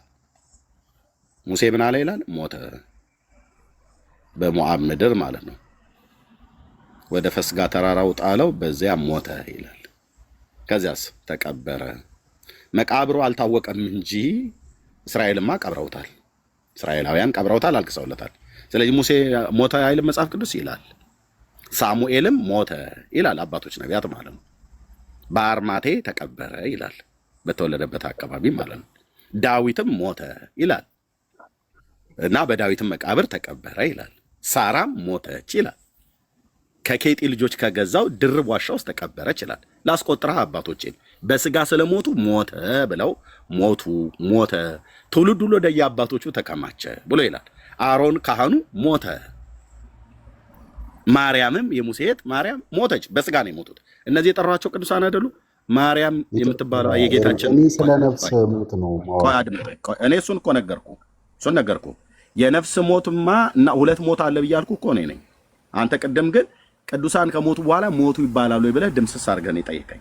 ስለዚህ ሞት ሁለት ነው ያለው ብዬ ነገርኩ እኔ ነኝ ማኔ።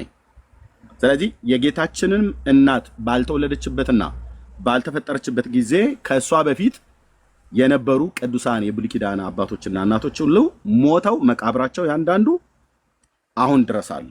የሙሴ ብቻ ነው መቃብሩ ያልታወቀ። የዳዊት መቃብር አለ፣ አሁንም የሳሙኤል መቃብር አለ፣ የነ አብርሃም አለ፣ የነ ይስሐቅ፣ ያዕቆብ፣ የነ ራሄል፣ የነ ርብቃ በሙሉ አለ፣ የዳዊትን ጨምሮ ማለት ነው። በኢየሩሳሌም በእስራኤል አለ በተወለዱበት አካባቢ ላይ ተቀብሯል። የነብዩ ሳሙኤልም ጭምር ማለት። ስለዚህ እነዚህ ቅዱሳን አባቶች በመንፈስ ሞተዋል? በፍጹም አልሞቱም። ጻድቃን ናቸው፣ ቅዱሳን ናቸው። ስለዚህ ቅዱሳን ከሞቱ በኋላ ሞተዋል ይባላሉ? አዎ ይባላል። በምንድን ነው የሞቱት? በስጋ ሞተዋል። በመንፈስ ግን አልሞቱም፣ በነፍስ ግን አልሞቱም። ለምን? ጻድቃን ሰዎች ናቸው። ያ ሙሴ ነው አየህ፣ በህይወት በስጋ ሞቷል። በስጋ የሞተው ሙሴ ግን ደብረ ታቦር ጻድቅ ሰው ነው፣ ቅዱስ ሰው ነው። ስለዚህ በነፍስ አልሞቱም፣ በስጋ ግን ሞተዋል። ስላስረዘምኩ በጣም ይቅርታ፣ መቀጠል እችላለሁ። ጥያቄ ካለ።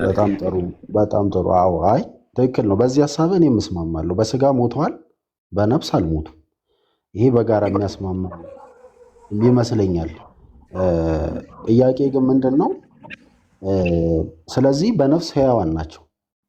ህያው ደግሞ ምንድን ነው? ህያው ከሆነ አንድ ነፍስ ከአምላኩ ጋር ይነጋገራል፣ የሚሆነውንም ያውቃል ማለት ነው። ለዚህም ደግሞ ህያው ማለት ምን ማለት ነው? የቃሉ ትርጉም ያለ ማለት ነው፣ የሚኖር ማለት ነው፣ ዘላለማዊ ማለት ነው። ህያውነት ማለት ዘላለማዊነት ማለት ነው። እሺ፣ ዘላለማውያን ናቸው። ስለዚህ ምንድን ነው ያ ህያው የሆነ ነገር ደግሞ ያው ራሱን የሚያውቅ ማለት ነው አይደል? ሰልፍ አዌር የሆነ ማለት ነው። ስለዚህ አንተ በምትለው ትርጓሜ ነው። ስለዚህ ጥያቄ ምን መሰለህ? ለምሳሌ ራእይ 12 ላይ እነዚሁ ነፍሳት እስከ መቼ ድረስ በምድር ላይ ስላሉት ደማቸው 6:9 ላይ በከንቱ ስለፈሰሰ ሰዎች እኚሁ ነፍሳት ሲጠይቁ እናያለን። ምን ብለው ጠየቁ? እስከ መቼ ድረስ እንዲበቀልላቸው ለማን ነው እንዲበቀላቸው እየጠየቁ ያሉት? ለፈጣሪ ነው፣ ለእግዚአብሔር አምላካቸው። ስለማን ነው እየጠየቁ የነበሩት? በምድር ላይ እንዲበቀልላቸው ማለት በምድር ላይ በከንቱ ስለ ሞቱ ነፍሳት ማለት ነው። በክርስቶስ ሆኖ ስለ ሞቱ ነፍሳት። በከንቱ ስለ ሞቱ ነፍሳት፣ ስለ ሌሎች ነፍሳት ነው እየጠየቁ ያሉት። እንደዛ ይላል። እስከ መቼ ዝም ትላለህ ነው? አትበቀልልንም ነው አይደል? ቃል በቃል በቃሉን የጠየቁት ስለማን ነው? ስለ ራሳቸው ነው ወይ ስለ ሌሎች ነው? እኔ ስለ ሌሎች ነው። ስለ ሌሎች አሁን ለምሳሌ በምድር ላይ የነበሩ ሰዎች በዚያን ዘመን በሰዎች እየተገደሉ ስለነዛ ሰዎች ነው ለምን አትበቀልላቸውም እያሉ እነዚህ ሰዎች በከንቱ ነው እየሞቱ ያሉትና ለነዛ ሰዎች አትበቀልላቸውም አይደለም፣ አትበቀልልንም ነው ቃሉ። ግን ምንድነው ያው ክርስቲያን አትበቀልልንም ከሆነ በህብረት ሲጸልይ ማኔ አትበቀልልንም ከሆነ ለራሳቸው ነው ማለት ነው። አትበቀልላቸውም ከሆነ ለሌሎች ሰዎች እየለመኑ ነው ማለት ነው። እንደዛ ተብሎ አይወሰድም። በነገራችን እሺ አትበቀልልንም ብለው ሲሉ ስለ ራሳቸው ነው አይደል? አይደለም፣ ስለ ራሳቸው ብቻ አይደለም። ስለማን ነው ታዲያ? በምድር ላይ ስላሉም ሰዎች ጭምር ነው። ለምሳሌ እኔ በምድር ላይ ስላሉ ሰዎች ምን ስለሆኑ ምን ለምሳሌ ማስረዳ ነው። አንድ ይቅርታ ሰማኝ ኤርሚያስ። ለምሳሌ እኔ እዚህ ሆኜ ኢትዮጵያ ሆኜ አንድ የግብፅ ኦርቶዶክሳዊ ወንድሜ በግፍ ቢሞት ወይም ቢገደል እስከ መቼ ድረስ ደማችንን አትበቀልልንም ልል እችላለሁ? እዚህ ሆኜ ማለት እኛ እያልኩኝ ስለዛው ስለ ግብፅ ወንድሜ ልጠይቅ እችላለሁ። ምክንያቱም ክርስቲያን ነኝ፣ አንድ ህብረት ነኝ፣ አንድ አካል ነኝ። በክርስቶስ ራስነት አንድ ብልት ውስጥ ያለን አካላት ነን። ስለዚህ አትበቀልልንም እያልን መጠየቅ እንችላለን። እነዛ ነፍሳትም የሚጠይቁት በምድር ላይ ስላለው የክርስቲያኖች ሰማዕትነትና ግፍ ነው። እንደዛ ነው አይልም። እንዳልከው ቢል ኖሮ እንደዛ ይወሰድ። አንተና የወሰድከው ቃሉን ከሚለው ውጪ አንተ እንደፈለግ ወስደው እንደዛ ይወሰዳሉ ያስል ማውሰድ አለህ ብሎ የሚል ጥያቄ ቢመጣ አትመልሰውም ማለት ነው። ቅዱስ ቃሉ ግን እንደዛ አይልም። ምንድነው አይዶ ነው ካሜራዬ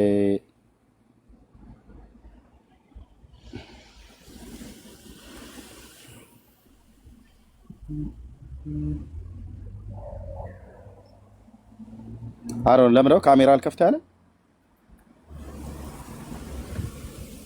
አይከፍትም። ትታየናለህ ኤርሚ፣ ክፍት ነው። ግን እኔ ሳሎን መጽሐፍ ላሳይ ነበረ። ካሜራው ሮቴት አላደርጋለኝ ፍሊፕ አላ። ግን ዋናው ነገር ምን መሰላችሁ? ቅዱሳን ከሞቱ በኋላ ያውቃሉ የሚለውን ነገር ፕሩቭ አድርገናል። እዚህ ላይ እንዲረሳ የለም።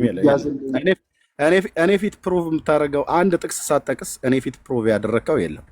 ፖለቲካ ልስራ ብለህ ካላልከ በስተቀር ማለት ነው። ምን አወራህና ነው ፕሩቭ የምታደርገው? ምን አወራህና ብራዘር? ጆሮ ያለው መስማት ይስማ ነው። እንኳን አንተ መምህራኑ መጥተው ፕሩቭ አያደርጉትም። እውነቱን ልንገርህ፣ ምን አወራህና ነው ፕሩቭ የምታደርገው? ገና እያወራን በእኔ በደካማውም እኮ ሊያደር ይችላል። አድመጠኝ ብራዘር፣ የምታወራው ሙግት ነው አደለ? የመጽሐፍ ቅዱሱን ክፍል እንኳን ራእይ መጽሐፍ ምዕራፍ 21 ነው ብለህ ያልከው እኔ ምዕራፍ 6 ቁጥር 9 ብዬ ያስተካከልኩ እኔ ጥቅስ እያስተካከልኩ ፕሩቭ አድርጌዋለሁ ብላት በለኝ። ገና የጠቀስከውን ጥቅስ እንኳን አውጥቼ ቃሉ ምን እንደሚልና አንተ ምን እያልክ እንደሆነ ሲጀምር ይታችሁ ራእይ 20 ላይ ብሎ ያለ ሰውዬ ፕሩቭ አደረኩት ይላል። ጥቅሱ የጠቀሰውን ጥቅስ እንኳን አያውቀውም። እኔ 6:9 ላይ ነው ያለው ብያልኩት፣ ራእይ 6:9 ላይ ማለት ነው። ራእይ 6:9ን አውጥቼ ካሜራውን ፍሊፕ ለማድረግ ስፈልግ ያው እንግዲህ እዚህ ያላችሁ ሰዎች እንደምታውቁት ፕሩቭ አድርገነዋል አለ። ምኑ ነው ፕሩቭ ያደረገው? ጥቅስ መጥቀስ ያልቻልክ ሰውዬ የተጠቀሰው ጥቅስ እንኳን ማኔ እንደሚያውቁ ራስህ እኮ ነው ያመንከው። ብራዘር ጥቅሱ ይውጣ እኮ አልኩ እና አንተ አሁን ፕሩቭ ታደርገዋለህ እኔ ፊት ማለት ነው። ቴንክ ዩ። ጥቅሱ ይውጣ።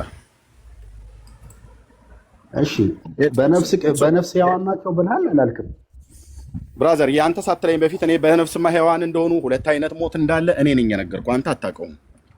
ቅዱሳን ከሞቱ በኋላ ሞቱ አድምጠኝ። ቅዱሳን ከሞቱ በኋላ ሞቱ አይባልም ብለህ ያልከው አንተ ነህ። እኔ ደግሞ በስጋም በነፍስም ሞት ስላለ ቅዱሳን ሰዎች ከሞቱ በኋላ በስጋ ሞቱ ይባላል ብዬ አባቶቼን አስቆጠርኩ ተራ በተራ። ከሙሴ እስከ አብርሃም እስከ እነ ይስሐቅ እነ ዳዊት እነ ሳሙኤልን ሞቱ ብሎ መጽሐፍ ቅዱስ ስለሚናገር የተቀበሩበትን ቦታ ሁሉ በተወለዱበት ሀገር በአርማቴ እንደተቀበረ ነቢዩ ሳሙኤል ከፈለክ አላምንም ብለካል ካሜራ ከፍቻ ያሳያለሁ። እስላሞች መስጊድ ሰርተውበታል። አርማቴ የተባለውን በስጋ አይሞቱም ማለት ነው። እና ታዲያ ቅድም አንተ አጠቃላይ ስታወራ የነበረው ቅዱሳን ከሞቱ በኋላ ሞቱ አይባልም ብለህ ያልከው በነፍስ ነው በስጋ ለይ ብዬ እኔ ነኝ። ይሄ ቀላል ማንኛውም ክርስቲያን የሚያውቀው ነገር እኮ ነው። ምንም የተለየ እኔ ግን ከነገርኩ በኋላ ሰው በስጋ ሞቶ ስጋው እንደሚበሰብስ ማንም ሰው ያውቃል። ይሄ የተለየ ግኝት አድርገህ ብዙ እንትን አትበለው። ግን እኔ አሁን መናገር የምፈልገው የተስማማንበት ሁለታችን ምንድን ነው? ምንም የተስማማነው ነገር የለም። ገና ወንድም አለ እንዴ በነፍስ ህያውነት ላይ አልተስማማንም። የነፍስማ ዘላለማዊነትን ቅዱሳን ሰዎች ከሞቱ በኋላ ይላል። እሺ ማን ነው ራዕይ መጽሐፍ ምዕራፍ 6 ቁጥር 9 የሚከፍትልኝ? ካሜራዬን ከፍቼ ላሳይ ስፈልግ ሮቴት አላረጋለኝ። አይ ቲንክ ፍሊፕ አላረጋለኝ። ቢኒያ አለ እርሚ ወጥተህ ተመልሰህ ግባ እስኪ። እሺ ወይ ተመልሼ ልግባ እስኪ። ልክፈትላችሁ። ምን ልክፈት? መጽሐፍ ክፈትልን ቢኒ። ወይ እኔ ከፍታለሁ፣ ስልክ አይደለም ግን መጽሐፍ ቅዱስ ስለያዝኩ ክፈትልን ቢኒ። ምን ላይ ላድርገው?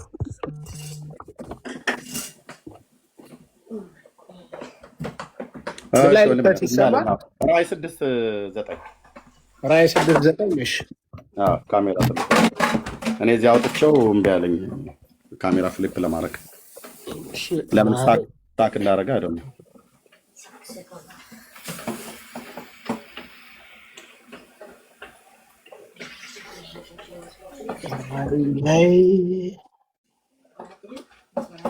ራዕይ 9:6 ነው ያልከኝ?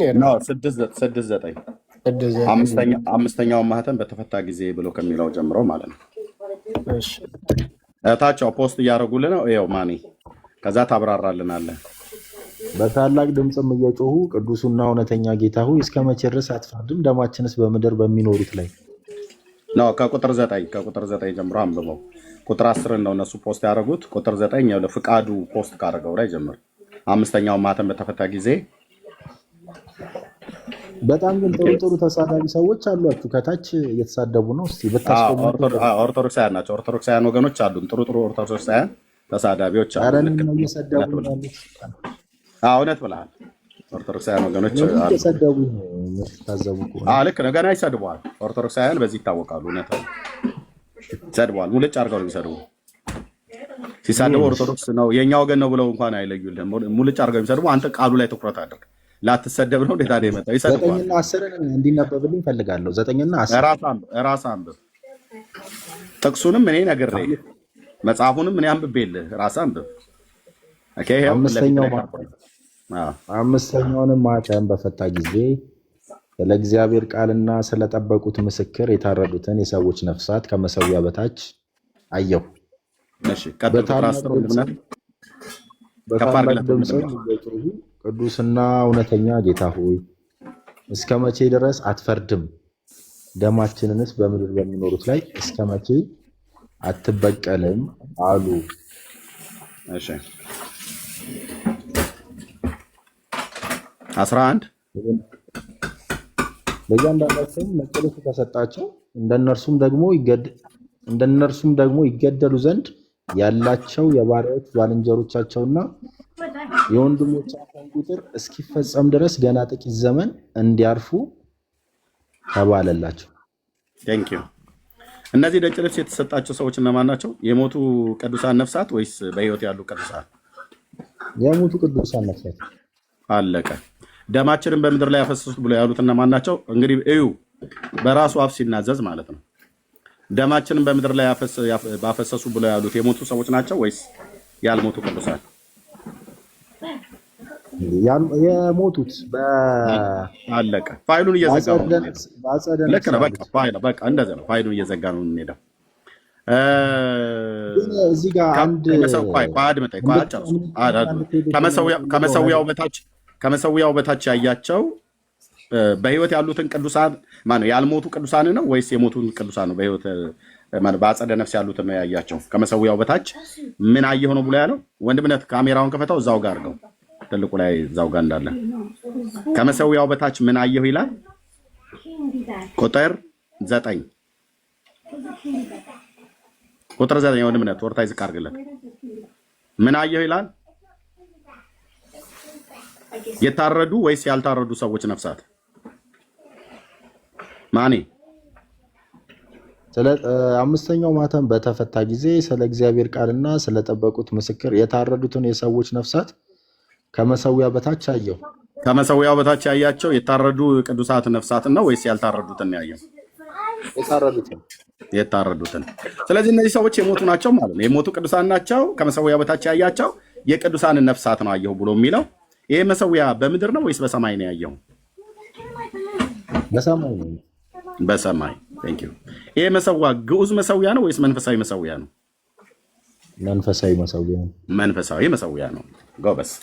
ስለዚህ እነዚህ ሰዎች የሞቱ ነፍሳት ናቸው። የታረዱ ስለ ጌታ ስለጠበቁት ቃልና ስለ ጌታ ስለ ኢየሱስ ክርስቶስ ነፍሳቸው መስዋዕት የሆነባቸው የሞቱ ሰዎች ናቸው። ኦኬ። ከመሰዊያው በታች ነው ያያቸው፣ በሰማይ ባለው መሰዊያ ማለት ነው። ያ መሰዊያ ደግሞ መንፈሳዊ የሆነ መሰዊያ ነው። ኦኬ። በዕብራውያን መልክ መጽሐፍ ምዕራፍ 8 ቁጥር 1 ላይ ድንኳን ወይ ደግሞ መቅደስ ተብሎ የተባለው ወይ ደግሞ በራእይ መጽሐፍ ምዕራፍ 21 ላይ የተጻፈው አይነት ማለት ነው መንፈሳዊ የሆነ ነው።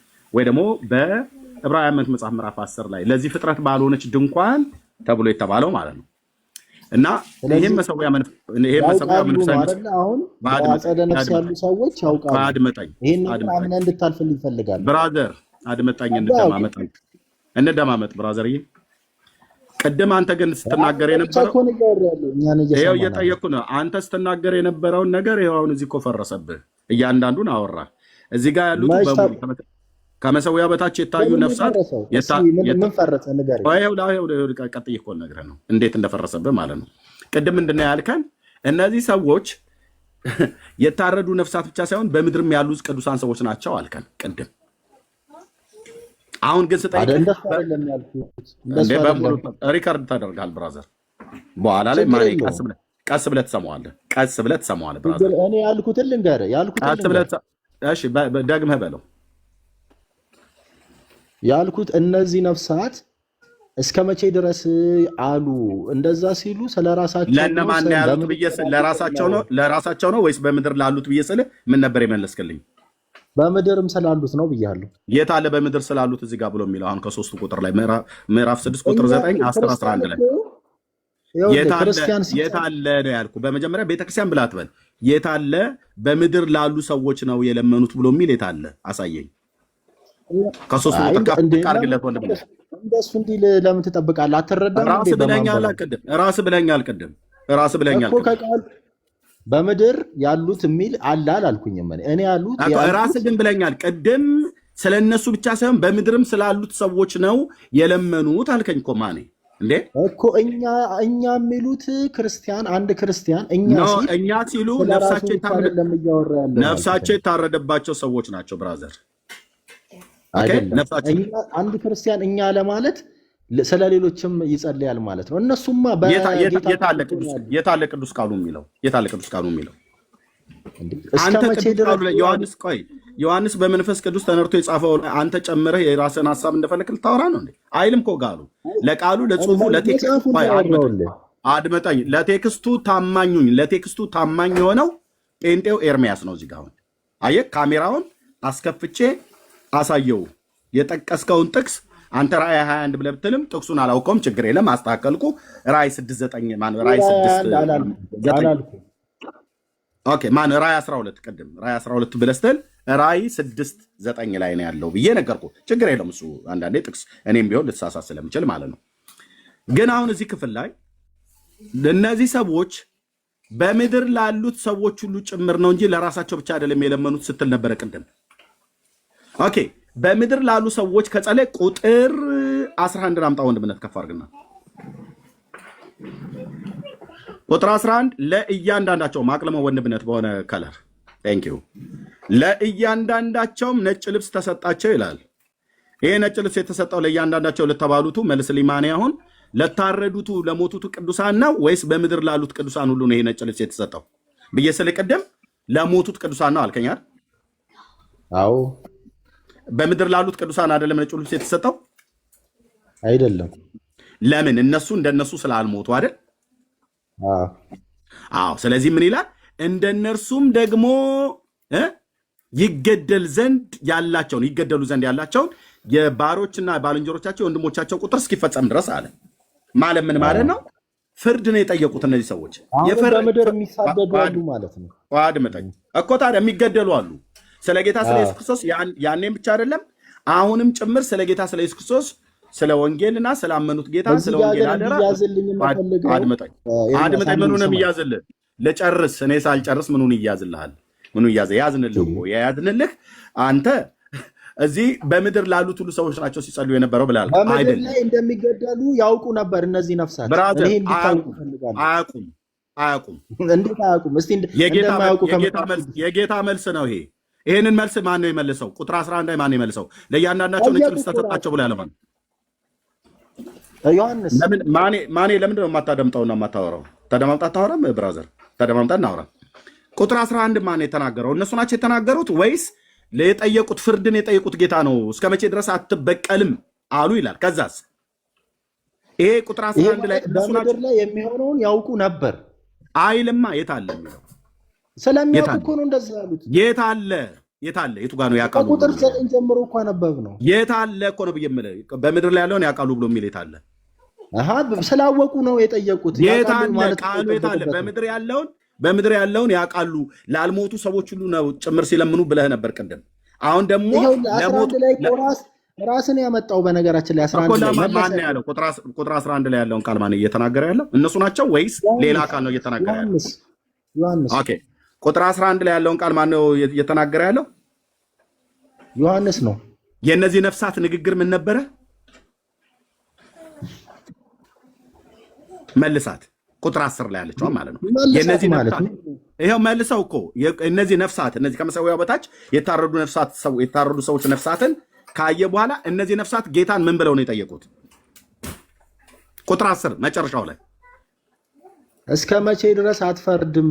ደማችንስ በምድር በሚኖሩት ላይ እስከ መቼ ድረስ አትበቀልም አሉ። ይሄ ማለት ምን ማለት ነው? በምድር ላይ አሁንም ድረስ እየተሳደዱ እንደሆነ አድምጠኝ። የእነዚህ ነፍሳት ጥያቄ ጌታን ምንድነው ያሉት ማለት ነው? ደማችንን በምድር ላይ ባፈሰሱ በምድር ላይ በሚኖሩት ላይ እስከ መቼ አትበቀልም ነው። የበቀል ጥያቄ ብቻ ነው ያቀረቡት። ይሄ የበቀል ጥያቄ ደግሞ በእነሱ ዘመን ብቻ የጀመረ አይደለም። ቅዱሳት መጽሐፍትን እንደ ጴንጤ ሙሉን ታምን ከሆነ ዘፍጥረት መጽሐፍ ምዕራፍ 4 ላይ የአምላካችን እግዚአብሔር ቃል ቶራው ላይ ሙሴ ሲጽፍ በአዳም ቤተሰብ ውስጥ ሁለት ወንድማማቾች ተነሱና ተገዳደሉ። ቃየል አቤልን ገደለው። ጌታም ወንድምህ አቤል ወዴት አለ ብሎ ጠየቀው። የወንድሜ ጠባቂ ነኝ ወይ ብሎ አለው። ምን አደረገ? በምድር ላይ የወንድምህ የደሙ ድምፅ ከምድር ወደ እኔ ይጮሃል አለው። ምን አይነት ጩኸት ነው የሚጮኸው ነበረ? አንተ አታውቀውም። የአቤል ጩኸት የአቤል ደም ጩኸት ይናገር ነበር ማለት ነው። ጌታ ተመሳሳይ ስለሆነ ለምን እንደምንቆየው ተመሳሳይ ነው። አድምጠኝ፣ ተመሳሳይ ነው። አድምጠኝ፣ አንተ የማታውቀውን ነገር አታውቅም። ኦኬ፣ ተመሳሳይ ስለሆነ የደሙ ጩኸት የፍርድ ጩኸት ነበረ። እነዚህ ሰዎች ፍረድልን ነበር እያሉ ያሉት። ኦኬ፣ ነፍሳቱም ፍረድልን ብሎ አለ። የደሙም ድምፅ ከምድር ወደ እኔ ይጮሃል። ዘፍጥረት መጽሐፍ ምዕራፍ 4 ክፈትለት ወንድምነት። እኔ ዛሬ ካሜራ ወንድም አለ ሜት አድርግ 11 ቦታ እኮ ተቆራረጥክ ብራዘርዬ። ቃሉ ማይለውን አንተ ሸንቅረህ ለማውራት ትፈልጋለህ። ያውን ጴንጤ ፊት ድፍረታችሁ። ኦኬ ራእይ ማነው? ዘፍጥረት መጽሐፍ ምዕራፍ 4 አውጣለትና ተመሳሳይ ስለሆነ መመለስ ስላልቻልክ ወደ ሌላ ሜት አድርግ። ደግመህ ከከፈትክ እታች ጥልሃለሁ። ደግመህ ከከፈትክ ተመሳሳይ ሀሳብ ስለሆነ የዘፍጥረት መጽሐፍ ምዕራፍ 4 የቃየል እና የአቤል መገዳደል የአቤል ደም ከምድር ወደ እኔ ይጮሃል ብሎ ያለ ጌታ የደሙን ጩኸት መጽሐፍ ቅዱስ ስለሚናገረው ገና ዕብራውያን ላይ ሄዳለሁ። የአቤል ደሞም ቅዳሴ መጽሐፍ ላይ ገባላለሁ ምን እንደሚል ማለት ነው። ለምን ከራእይ መጽሐፍ ምዕራፍ 5 ቁጥር 9 ጋራ ምዕራፍ 6 ቁጥር 9 ጋራ ተመሳሳይ ስለሆነ ማለት ነው። እሺ ምን ይላል? ዘፍጥረት መጽሐፍ ምዕራፍ 4 ላይ የአምላካችን እግዚአብሔር ቃል ቃየል አቤልን ገደለው። እሺ ቁጥር 9 ወንድምነት ምን ይላል? አምጣ። አም ፕራውድ ጴንጤ በመሆኔ በጣም ነው ደስ የሚለኝ። ጌታ ኢየሱስ ምስክሬ። እግዚአብሔርም ቃየልን አለው ይላል፣ ወንድምህ አቤል ወዴት ነው? እርሱም አለ አላውቅም፣ የወንድሜ ጠባቂ ነኝን ካለ በኋላ ቁጥር 11ን አቅልመው ወንድምነት ኖ ቁጥር 11 ማን ቁጥር 10 ሶሪ አለውም ይላል። ማን ያለው? እግዚአብሔር ማለት ነው ለቃየል ምን አደረገህ? የወንድምህ የደሙ ድምፅ ከምድር ወደ እኔ ይጮሃል አለው። ኦኬ ወደ እኔ ይጮሃል አለው። አሁንም የወንድምህ ድምፅ የወንድምህን ደም ከእጅህ ለመበቀል አፏን በከፈተች በምድር ላይ አንተ የተረገምህ ነህ አለው ጌታ ማለት ነው። አኔ ፈለኩት የአቤል የደሙ ድምፅ ወደ ጌታ ይጮሃል። ምን እያለ ነው የሚጮኸው? የፍርድ ጩኸት ነው። ዕብራውያን 12:24 ወንድምነት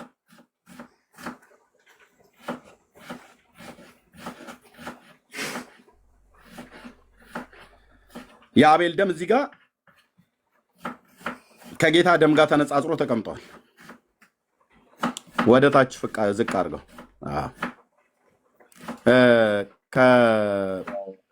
ከቁጥር 23 ነው። ከቁጥር 23 ኖ ሚዩት አድርግ ብራዘርዬ። ቃለ እግዚአብሔር ወጥቶ ላስቁም የሚባል ነገር የለም። የእግዚአብሔር ቃል ነው እየተነበበ ያለው። ከእስላሞች እንኳን ተማሩ። ቁርአን ሲነበብ አያስቁም። የእግዚአብሔርን ቃል ነው እያነበብኩ ያለሁት። የጴንጤን ወሬ አይደለም፣ የኦርቶዶክስን ወሬ አይደለም። የአምላክ ቃል ነው። ካነበብኩ በኋላ ከዛ ትቀጥላለን። ማኔ በሰማያት ወደ ተጻፉ ወደ በኩራት ማህበር የሁሉ ዳኛ ወደሚሆን ወደ እግዚአብሔር ፍጹማን ወደሆኑ ወደ ጻድቃን መንፈሶች የአዲስ ኪዳን መካከለኛ ወደሚሆን ወደ ኢየሱስ ከአቤል ደም በተለየ ነገር አቅርበው እሱኛው ነው እንደምነት ግሪን አድርገው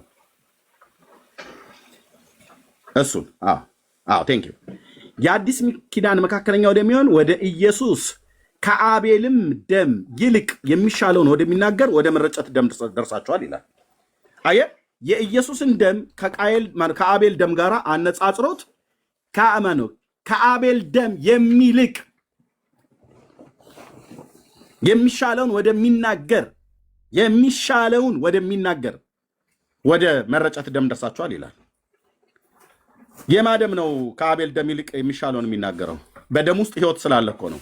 ዘሌዋውያን 16 ላይ እንደተጻፈው ማለት ነው። በአቤል ደም ውስጥም ህይወት አለ፣ በኢየሱስ ደም ውስጥም ህይወት አለ። በነዛ ራእይ መጽሐፍ ምዕራፍ 6 ቁጥር 9 ላይ በተገደሉት ነፍሳት ደም ውስጥም ህይወት አለ፣ በእኔም በአንተም ደም ውስጥ ህይወት አለ። ዘፍጥረት መጽሐፍ ምዕራፍ 6 ላይ ጌታ የተናገረው ማለት ነው ታናክ። ስለዚህ እነዚህ ይሄኛው ደም በንጽሮች ሲቀርብ የአቤል ደም ምን እያለ ነበረ ይጮህ የነበረው? ፍርድን ነው። ወንድሜ ቃየል ገሎኛል ነው። ልክ ራእይ መጽሐፍ ምዕራፍ 6 ቁጥር 9 ላይ ቅድም እንዳነበብ ነው። እነዛ የጻድቃን ነፍሳት ከመሰዊያው በታች ሆነው በምድር ላይ ደማችንን ባፈሰሱ እስከ መቼ ድረስ አትበቀልም? ጥያቄያቸው ነው። ስለዚህ እነዚህ ሰዎች ስለታረዱ ስለሞቱ ነው እንደዛ ብለው የሚሉት። ከዛ ራእይ 6 ላይ ሄድልኝ ወንድምነት 11 ላይ ናል። አንተ በምድር ላሉት ነው የጸለዩት ብለህ ያልከው ውሸት ነው። በምድር ላሉት ሳይሆን የጸለዩት የጠየቁት ጸሎት የሚባል ነገር የለም። እዚህ ጋር ሲጀምር የፍርድ ጥያቄ ነው። ቁጥር 11 ብለው የሚለው ነው። ቁጥር 10 የመጨረሻዋን አሳየን ወንድምነት። ቴንክ ዩ ተባረክ። ቁጥር 10 የመጨረሻዋ ላይ ምን አሉ? በታላቅም ድምፅ እየጮሁ እነዚህ ነፍሳት ማለት ነው። በታላቅም ድምፅ እየጮሁ ቅዱስና እውነተኛ ጌታ ሆይ እስከ መቼ ድረስ አትፈርድም? ልክ የአቤል ደም በቃየል ላይ እንዳረገው ማለት ነው። የወንድሜ የደሙ ድምፅ ከምድር ወደ እኔ ይጮሃል። ጩኸቱ የምን ጩኸት ነው ይለናል? የፍርድ ጩኸት ነው። የቃየል ማለት ነው። የአቤልም በግፍ ገሎኛል ነው አቤል እያለ ያለው። የደምን ንግግር ደግሞ የሚሰማ እግዚአብሔር ነው። ደም ውስጥ ደግሞ ህይወት ስላለ ዘሌዋውያን 16 ላይ እንደተነገረው ማለት ነው። ደም ውስጥ ህይወት ስላለ የደምን ንግግር የሚሰማ እግዚአብሔር ነው። ደም ይናገራል የሚሻለውን ወደሚናገር ብሎ ሲል የጌታዬን የኢየሱስ ክርስቶስን ደም ከአቤል ጋር አነጻጽሮት የአቤል የማይሻለውን ነው የሚናገረው። ምክንያቱም የፍርድ ጩኸት ነው የሚጮኸው፣ ፍረድልን ነው። የኢየሱስ ደም ግን የሚሻለውን የሚናገረው። የኢየሱስ ደም ምን እያለ ነው የሚጮህ? ስለ ኃጢአተኞች ማራቸው ነው፣ ይቅር በል ነው። በዘላለም መንፈስ ሆኖ ራሱ ለእግዚአብሔር ያቀረበ የክርስቶስ ኢየሱስ ደም ከሞተ ስራ ህሊናችንን እንዴት ያነጻ ይሆን ይላል ዕብራውያን ላይ ሲናገር ማለት ነው። ቴንክ ዩ ሎርድ ቴንክ ዩ አባት። ስለዚህ እስከ መቼ ድረስ አትበቀልም ብለው እነዚህ ነፍሳት ጠየቁ። ራእይ መጽሐፍ ምዕራፍ 6 ቁጥር 10 ላይ ያሉት አሁን ያየነው ወንድምነት ያሳየን። ቀጥሎ ያለው ቁጥር 11 ላይ ለእያንዳንዳቸውም ነጭ ልብስ ተሰጣቸው። ለምን? ስለሞቱ ማለት ነው። ወንድማችን ግን ቅድም ሲለ ነበር በምድር ላይ ላሉት ሁሉ ነው አለ። ኖ ውሸት። ላልሞተ ሰው ነጭ ልብስ አይሰጠውም። እና እስከዛስ እንደነርሱ ደግሞ ይገደሉ ዘንድ ያላቸው የባሮችና የባልንጀሮቻቸው የወንድሞቻቸው ቁጥር እስኪፈጸም ድረስ አለ። እስኪፈጸም ድረስ ምን ማለት ነው? ፍርድ አይደረግም እያለ እኮ ነው ጌታ። የጠየቃችሁት በምድር ላይ ያሉት ላይ ለመፍረድ በየጊዜው በየዕለቱ ፍርድ አይደረግም ነው። እናስ ታገሱ፣ ነጭ ልብስ ለብሳችሁ ጠብቁ። እንደናንተ የሚሰዉ ስለ ወንጌል አደራ ስለ ጌታ ስለ ኢየሱስ ክርስቶስ የሚሰዉ የወንድሞቻችሁ የባልንጀሮቻችሁ ቁጥር እስኪፈጸም ድረስ ታገሱ አላቸው ይላል። በዚህ መሰረት የኦርቶዶክስ ተዋሕዶ ቤተክርስቲያን ታምረ ማርያም ታምረ 12 ላይ በእንተ ኪዳነ ምሕረት ላይ በላዔሰብ የተባለ ተረት ፈረሰ። ለምን? ለበላዔሰብ ለብቻ ፍርድ ተደርጎለታል ብላ ቤተክርስቲያኒቱ ታስተምራለች። መቼ አይታወቅም ዘመኑ። በላዔሰብ ግን ተፈረደለት። መላእክትም ሚዛን አምጡልኝ ብሎ ፈረደለት እና እሱ መንግስተ ሰማያት ሲገባ ሰባ ነፍሳት የተበሉቱ ሲኦል ወረዱ ብላችሁ የኢትዮጵያ ኦርቶዶክስ ቤተክርስቲያን እንደዚህ ነው እንክትክት ማረገው ማለት ነው ተረቷን። ለምን አንደኛ እነዚህ ቅዱሳን እንኳን የፍርድን ቀን ሲጠይቁ ጠብቁ ነው የተባሉት። እንደናንተ የሚሰዉ ስላሉ ጠብቁ፣ እስከዛ ነጭ ልብስ ለብሱና ጠብቁ ያላችሁ።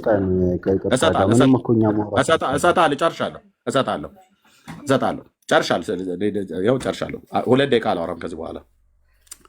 እነዚህ ቅዱሳን ፍረድልን ያሉት ጠብቁ፣ እንደናንተ የሚሞቱ ባልንጀሮቻችሁ ቁጥር እስኪፈጸም ድረስ ጠብቁ፣ እስከዛ ግን ነጭ ልብስ ልበሱ ብሎ አላቸው ይላል። በላዔሰብንስ ፈረደለት። ፍርዱ ደግሞ 70 ነፍሳት ሲመዝኑ ማርያም ጥላዋን ጣል አድርጋ ሚዛኑ ላይ ደፋችበትና የሥላሴን ሚዛን ገለበጠችው። የማ ትምህርት ነው? የኦርቶዶክስ 50 እግር ተረት ማለት ነው። 50 እግር ያለው ትል የሚባል 50 እግር ተረት። እናስ በእግዚአብሔር ቃል ሳይፍ እቆራርጠዋለሁ። እንዲህ አይነት ተረት ማለት ነው።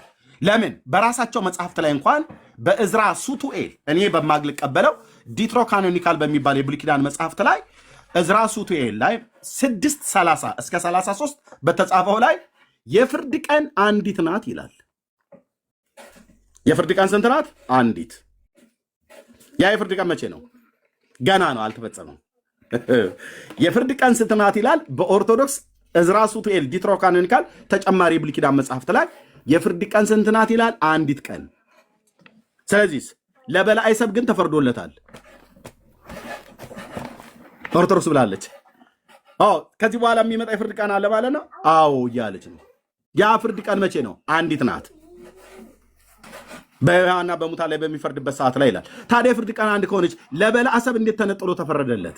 የበላዔሰብ እመቤት እያላችሁ የምታንቧቸሩብን እናንተ ናችሁ። ፍርዱ እንዴት ተደረገ?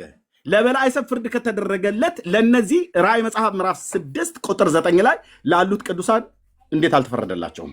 ማንያውን መቀጠል ትችላለህ። ጨርሻለሁ። ቴንክ ዩ ሶሪ ስላስረዘምኩ። የፈለግከውን ደቂቃ ወስደህ ማውራት ትችላለህ።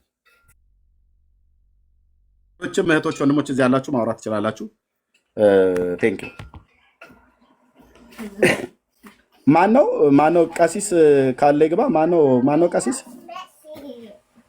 ፌክ ናቸው። ፌክ አካውንት እሳቸው። ሌላ ሁለተኛ አካውንቱ ነው ካለ አስገባው። ማን ነው? ዲበኩሉ ነው ብለው ሲሉ የነበሩት?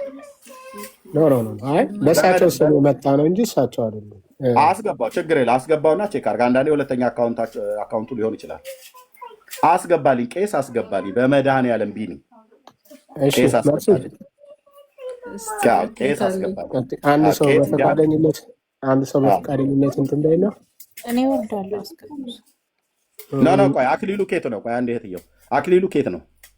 አክሊሉ መላኩ አክሊሉ በጌታ ነኝ ብሏል። እሺ ቴንኪው። በቃ አክሊሉ ታች ወረድ። እሺ ቴንኪው። ቄስ፣ መነኩሴ፣ ዲያቆን ምናምን ነገር ካያችሁ በመድኃኔዓለም ለእነሱ ቅድሚያ ስጡ፣ አስገቡልኝ። በጣም ነው የምፈልጋቸው። ሳቢው አንድ ቁጥር ሲጽፍ ነበር ቀሲስ ስኒ ድጋሚ ጻፍ ወይ ገስት ልኮ ከሆነ ቼክ አድርጉ። ኦኬ ገብቶሃል።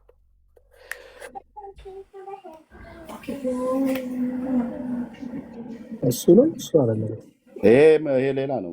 በአረብኛ ቋንቋ ነው ይሄ የጻፈው። አይደለም እሱ እሱ አይደለም። መስሎኝ። ኦኬ መሐመድ ነው። አህመድ ነው። መሐመድ ነው። እሱ ቄስ እሱ ስትጠራ መሐመድ ተመሳሳይ ይመጣል። እሱ የአብደላ ነው። የት ሄደ? ከላይ ነበረ እኮ። ቆይ ሜንሽን ላድርግልሽ። እስቲ ሜንሽን ካረጋችሁልኝ የት ተደርጓል እንዴ? አንድ ሲጽፍ የነበረው እኮ እሱ ስለነበረ ነውና ይኸውልሽ ሜንሽን ያደረኩት አሁን ከታች። ኦኬ የቀሲስ አይደለም ፌክ አካውንት ነው። ኤርሚ ገብቼ አይቼ ነበር። ነው ቀሲስ እንዴ? አይደለም ቢኒ እኮ ብዬ ነበር ግን ይግባና ድምፁን ያሰማልኝ። ናቀይ ለቀሲስ ምን ይታወቃል? በረከቱ አድሮበት ከሆነ በሌላ አካውንት መጥቶም ሊሆን ይችላል። እህትየው አትከላከይ። እሺ እሺ። እስቲ ግን ለእኔ ምንም አልታየኝም። ኤርሚ እየታየክ ነው? ማስገባት ግን ይቻላል የለም እንዴ? ማንም ሾለከ በግርግር። ኧረ ተውት እንዴ? አመለጠ። ቄስ በእግር በፈረስ ነው የሚፈለገው እዚህ ቤት። ቄስ፣ ዲያቆን፣ መምህር፣ መነኩሴ በእግር በፈረስ ነው የምፈልገው። የሚገባው አይመስለኝም። ጌታ ጠንከር አለበት እኮ አልቻለም። ማን ግርግር ለሌባ ይመቻኛ ያን ጀመር ያው ምክንያት አድርጎ ወጣ እንጂ ምንም የሚመልሰው ምላሽ የለም። እውነት ለመናገር እናውቀዋለን ልጁን። እኮ ዳኒ ቤት ሁልጊዜ ገብቶ ሲወያይ ቢኒ አይተው ታውቃለህ? እኔ ሁሌ ነው የማየው እና አይ ሁሉ አስለፍቶ ለእኛም ተራስጠን ቅድም ብሎ ምናምን ራሱ አትሊስት ጠይቆ ራሱ ጮኸ። ኤርሚ ጠየቀው፣ ኤርሚ መለሰለት፣ አሳመንኩ ብሎ እኝኛ አለ። ይሄ እኮ ተራ እንትን ሲሰጠው አይደለም። ገብቶሻል። የሚዲያ እንትን አለ ህግ አለ እና አመሰግናለሁ ምናምን ብሎ መውረድ አለበት እኮ። ተራኪውን ይጠይቁት እያሉ ነበረ። ተራኪው እስቲ ድምፅህን አሰማን። ሜርሲ፣ እኔ እኮ የወንጌል አማኝ ነኝ። አይ ከታች ሁላችሁንም ሪኩዌስት ጸጋ ስለተደረገ ነው። እግዚአብሔር ጸጋና ሰላም ይብዛላችሁ። አይ እውቀት ያላቸውና መደማመጥ የሚችል ልብ ያላቸው የግቡና የሞግቱ። እኔ የወንጌል አማኝ ነኝ። ኤርሚ ጸጋ ይብዛል። አሜን። ቴንኪ ወገኖቼ፣ ጸጋ ይብዛላችሁ። እኔ ሌላ ቤተ እምነትን ለማናደድ ብዬ አይደለም የምናገረው። በእውነት የወንጌል አማኝ መሆን እንዴት ደስ ይላል በጌታ። ግን እንደው እንደዚህ አይነት ሰዎች ካላችሁ ምክሬም ነው፣ አዘኔታዬንም ልግለጥላችሁ። በተለይ በጌታ ቤት ውስጥ ረጅም ዘመን ኖራችሁ መጽሐፍ ቅዱስ የማታነቡ፣ ባይብል ስተዲ ላይ የማትገኙ፣ በቤተክርስቲያን ባለ ተሳትፎ የማትሳተፉ፣ በግላችሁ የማታጠኑ፣ በቸርች ደረጃ ህብረት የማታረጉ ወንድሞችና እህቶች በጌታ አያምርበትም። ጴንጤ አያምርበትም። ያለ እግዚአብሔር ቃል እውቀት ሲሆን ጴንጤ አያምርበትም። እጅግ ነው የሚያስጠላብን አልኩ። እጅግ አያምርበትም። ጴንጤ እኔ ብሎ እነሱ አንድ ጥያቄ ስጠይቃቸው ንስሐ አባቴን ጠይቄ ልምጣ ነው ብሎ የሚለው። እኛ ግን እንደዛ አንልም። ልክ ነው። ከኛ የከበደው ነገር ፓስተሮቻችንን ወይ ደግሞ ሌሎች አገልጋዮችን ስኮላሮችን ሄደን ጠይቀን ልንመጣ እንችላለን። አንብበን ልንመጣ እንችላለን። ልክ ነው። ግን በትንሽ በትልቁ ነገር ኢየሱስ ያማልዳሉ የተብለስ ማርያም ታማለች ተብለስ ተለ አዎ ይልሃል። መረጃ ስጠኝ ብትለው ንስሐ አባቴን ጠይቄ ልምጣ ይላል። አሁን ታዲያ ኢየሱስ ያማልዳል ብሎ ሲሉን አንድ ኦርቶዶክሳዊ አዎ ብለህ ካልክ በኋላ መልሱን ስጠኝ ብሎ ሲል ቆይ ፓስተሬን ጠይቄ ልምጣ ብሎ ካልከኝ በእውነት ደሜን እያፈላኸው ነው አንተ ወንድም፣ በጌታ የሆንከው ወንድም። እንደዚህ አይደረግም። እና ታውቃላችሁ፣ በቃ ጴንጤ የሚታወቀው በማንበብ ነው። እነሱም ይገባቸዋል። የጦጣን ልጅ በዛፍ የመናፍቃን ልጅ በመጽሐፍ የሚችላቸው የለም ብለውናል። ደስ አይልም? የጦጣን ልጅ በዛፍ አዎ፣ ጦጣ ልጅ ከወለደች በኋላ እንደኔ ገጠር ያደገ ባላገር ሰው አውቃለሁ። ጦጣ ልጅ ከወለደች በኋላ ልጆቿ ሲጫወቱ ከዛፍ ወደ ዛፍ እንዴት እንደሚስፈነጠሩ ብታይ እውነት ነው። 7 ጊዜ አክሮባት ሊሰሩ ይችላሉ። ከአንዱ ዛፍ ወደ ሌላኛው ዛፍ ሲገለበጡ ወደቀች፣ በቃ ተፈጠፈጠ ብለስትል ቅርንጫፍ ይዛ ትድናለች። የጦጣ ልጅ ዛፍ ላይ በመውጣትና ከቅርንጫፍ ቅርንጫፍ በመዝለል የሚያክላት እንደሌለ ሁሉ የመናፍቃን ልጅም በመጽሐፍ አችላቸው ያሉት መምህሩ ናቸው። የኦርቶዶክሱ መምህር ደስ አይልም? በቃ እንደዚህ ነው። ፊልጵስዩስ እኮ መልእክት እኮ ብለህ ስትል እኮ የሚስቅ እኮ ማህበረሰብ እኮ ነው ያለው። ፊልጵስዩስ አለ ምንድን ነው ፊልጵ ደግሞ ምናምን ነገር ብሎ እኮ የሚስቅ ትውልድ ማለት ነው። ምክንያቱም እሱ ፊልጵስዩስን አያውቀውም። የሚያውቀው ሰኔ ጎልጎታ ነው፣ ውዳሴ ማርያም ነው፣ መልካ የኮሳት ድርሳነ ሚካኤል፣ በስመ አብ ወወልድ ወመንፈስ ቅዱስ አሐዱ አምላክ ብሎ ቢስሚላሂ ብሎ የሚጨርስ መጽሐፍ ማለት ነው። እና ካላችሁ ነው በእውነት ቄስ፣ ካህን፣ መምህር፣ መርጌታ፣ ዲያቆን በእግር በፈረስ ይፈለጋል። ወሮታውን መድኃኔዓለም ይከፍላል፣ እኛም እንከፍላለን። ኑ ግቡና መልሱልን። ቴንኪው ሜርሲ። ቀጥል።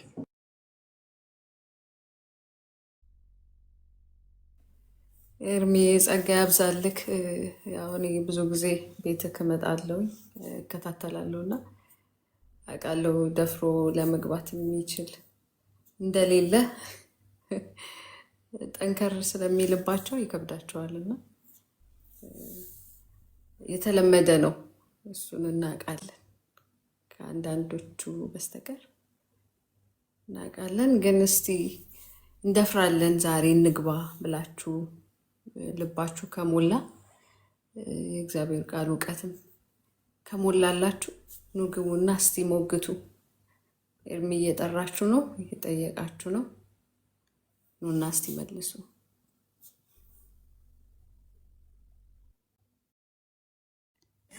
ኬርሳ ማለኛ አንደኛው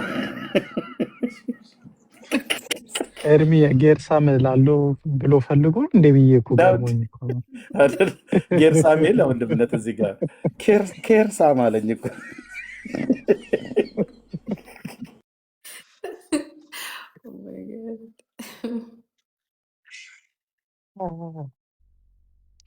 አሁን ቢሃይንድ ባይ እዚህ ጋር ቢያንስ እዚህ ጋር 383 ሰው ነው አይደል ያለው። ቢሃይንድ ባይ በትንሹ 1000 ሰው አይጠፋም። እኔ ከበስተኋላ እንደ ኒቆዲሞስ ተደበቀው የሚሰሙ ነው። ግቡና አውሩን። ምን ችግር አለው? የቅዱሳን ሰዎች ከሞቱ በኋላ በሰማያት ሆነው ያማልዳሉ ብሎ የሚል ሰው ካለ ይምጣ።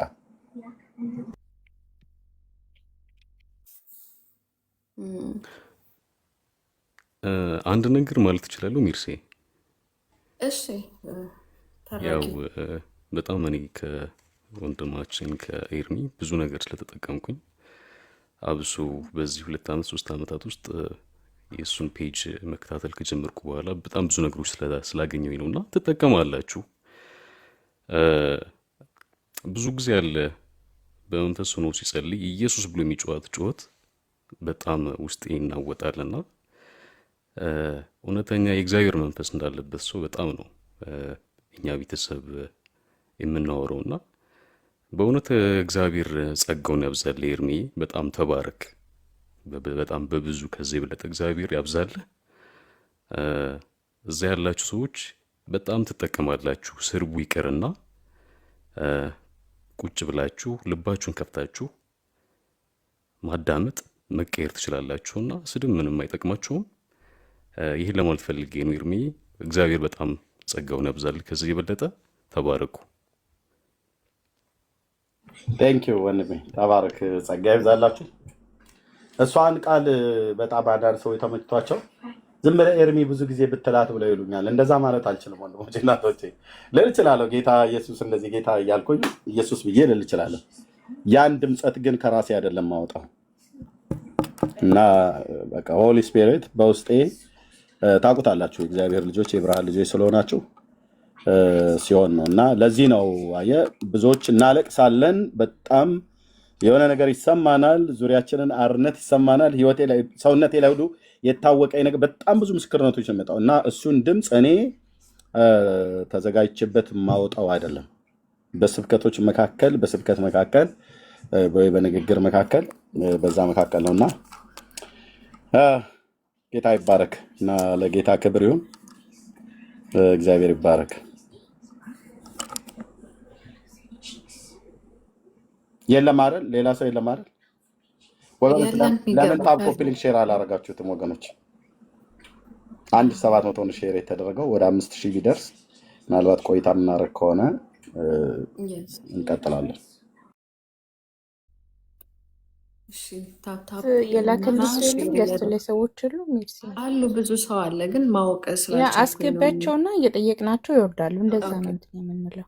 እንደዛ ካልሆነማ አታውቂያቸው ወይ ሞዴሬተሮች እየለዩ ያስገቡልሽ። እሺ እኔ መውረድ እችላለሁ። ሰው ማስገባት ከፈለግሽ እኔ እወርዳለሁ። ለመሲ ሞዴሬተር ኦኬ ስጫት። አሉ ሜርሲ መሲ። እሺ በጣም ታማኝ እህት ናት፣ ስጫት።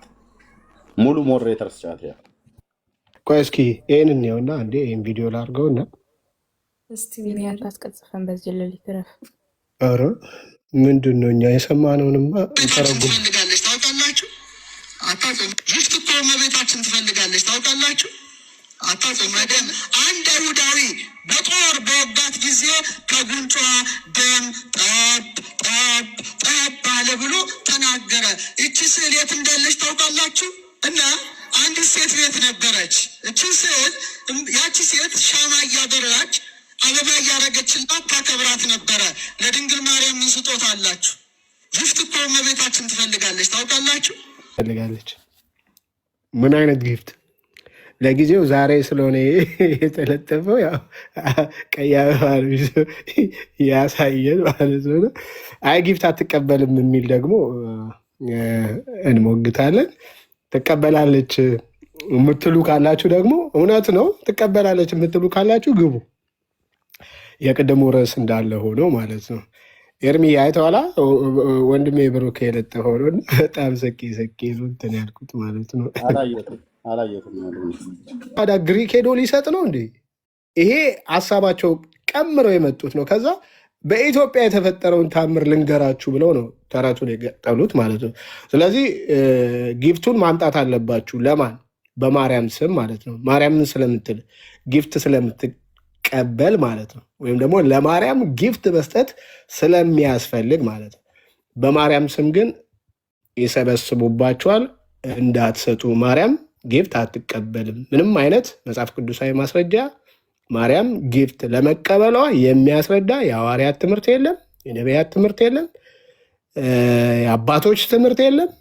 ይኸው ሰው ሰራሽ ትምህርቱ ግን እንደዚህ ብሎ ይናገረዋልና እንዳትበዘበዙ ነው። በዚህ ያላችሁ ኦርቶዶክሶች አይ ምን አገባ የእኛ ቤተ እምነት ነው፣ የእኛ ሁኔታ ነው፣ የእኛ እምነት ነው፣ እኛ ነን የምንሰጠው የምትሉ ከሆነ ኦኬ መስጠት ትችላላችሁ። ግን ማርያም ጋር አይደለም የሚገባው ማለት ነው። ዣንጥላው ስር ነው የሚገባው። ከዣንጥላው በኋላ ደግሞ ይታወቃል ታሪኩ። ከዣንጥላው በኋላ የት እንደሚሄድ ታሪኩ ይታወቃል ማለት ነው። ይኸው ምን አገባ የሚል ቴክስት አነበብኩ ካሁኑ ማለት ነው። እሺ መርስዬ ማይክ ፍሪ። ሌሎችም ሀሳብ መስጠት ከፈለጉ በዚህ ላይ ሀሳብ ይስጡ። ሜሎስዬ እንኳን ደህና መጣ ወንድሜ፣ ስላየው ደስ ብሎኛል። አዎ ሜሎስ እንኳን ደህና መጣክ።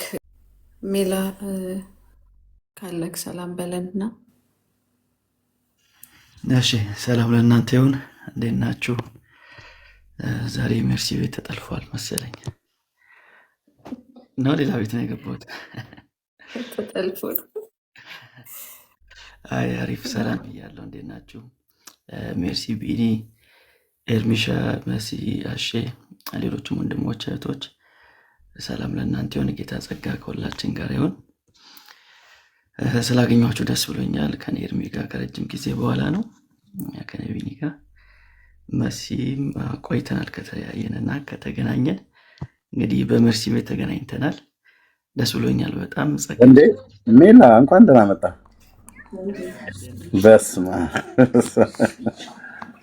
እደውልልሃለሁ እያልኩኝ አንዴ ብቻ ተደዋወልን። ትተኸን እኮ ጠፋህ። በቃ ቢዚ ሆኜ እደውልልሃለሁ አንዴ የተደዋወልን። አይ ቲንክ ከወር በፊት 2 ወር ይሆናል። ድምፅህ ራቀ። ወደ 2 ወር አካባቢ ወደ 2 ወር አካባቢ እንደዛ ይሆናል። እንኳን ደህና መጣህ። ስላየሁ በጣም ደስ ብሎኛል። ቴንኪው ሜላ። እኔም ደስ ብሎኛል ስላገኘው። እንግዲህ ካሁን በኋላ በሰፊው እንገናኛለን እንደ ጌታ ፈቃድ። ተናፍቀ ነበር የእውነት ሜሎስዬ፣ በጣም ነው የምንወድ ደግሞ ታውቃለህ። ወደ ቲክቶክ ልመለስ እንዴ ብለህ ደግሞ ፖስት አድርገህ እንዴ ብለህ ኧረ አዎ ምናምን ብለህ ዘገየህብን፣ ግን እንኳን ደህና መጣ። በድጋሚ ስላየነ ኩራታችን ነክ የምንመካብክ እግዚአብሔር በአንተ ባስቀመጠው ጸጋ ሁሌም የምንማር የምንመገብ ሁልጊዜም ለውጥ የምናገኝብህ ሰው ነህ። እንኳን ደህና መጣ ወንድማችን። ደስ ብሎናል፣ በደስታ ደስ ብሎናል። ተባረክልኝ። አሜን አሜን። ቢኒ ጌታ ክብሩን ይውሰድ። እኔም ስላገኘኋችሁ ደስ ብሎኛል በጣም። ያው በቃ ተጀምሯል እንግዲህ ቲክቶክ ላይ ለጌታ ፍቃድ እንግዲህ እንቀጥላለን።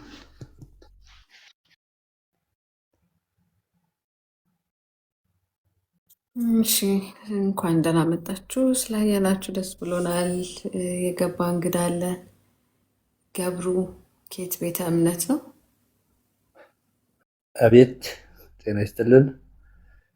አብሮ ይስጥልን። ሰላማችሁ ብዙት ይበልን። የእግዚአብሔር ቤተሰቦች ሰላም ናችሁ? እኔም ከአድዋ ትግራይ ነው ያለሁት። ሃይማኖቴ ኦርቶ ጴንጤ ነኝ። ሃይማኖቴ ክርስቶስ ነኝ። በቃ ምክንያቱም እኔ በሃይማኖት አላምንም። ምክንያቱም ሃይማኖት ስለማያጸድቅ በቃ በክርስቶስ ነው የማምነው። ደህና ናችሁ? ኦርቶ ጴንጤ ነኝ ማለት አልገባኝም። አይደል? እኔ ምክንያቱም ኦርቶዶክስ ነኝ፣ ግን ጴንጤ ስለሚልን በዚህ አልስማማም። በሃይማኖት አልስማማም። እኔ በክርስቶስ ነው የማምነው።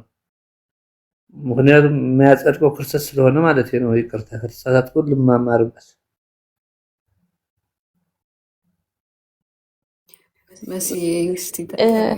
አይናቀዋለን። በኦርቶዶክስ ያለ ወንድማችን ነው። በክርስቶስ ኢየሱስ ነው እንትን የሚለው ወንጌል ገብቶኛል የሚለው ግን ያው አላቅም የት ህብረት እንደምታደርግ ገብሩ የሜላ ጋ በደንብ ስለማይቅ ሜላ ጋ አልኩኝ ዳኒ ጋ እዛ ስለማቅ ብዬ ነው ዝም ያልኩ። እሺ ሜላዬ እንኳን ደህና መጣ ወንድምነት፣ ሰላም ብያለሁ። ኦርቶዶክሶች ካላችሁ ብትገቡ አሪፍ ነው። የትኛውም ጥያቄ ያላችሁ ኦርቶዶክሳውያን ካላችሁ እንዲሁም ደግሞ በርዕስ ላይ መወያየት የምትችሉ ቤቱ ክፍት ነው፣ ግቡ። ገስት ላኩልን። ሰላም አሁን የገባ ወንድም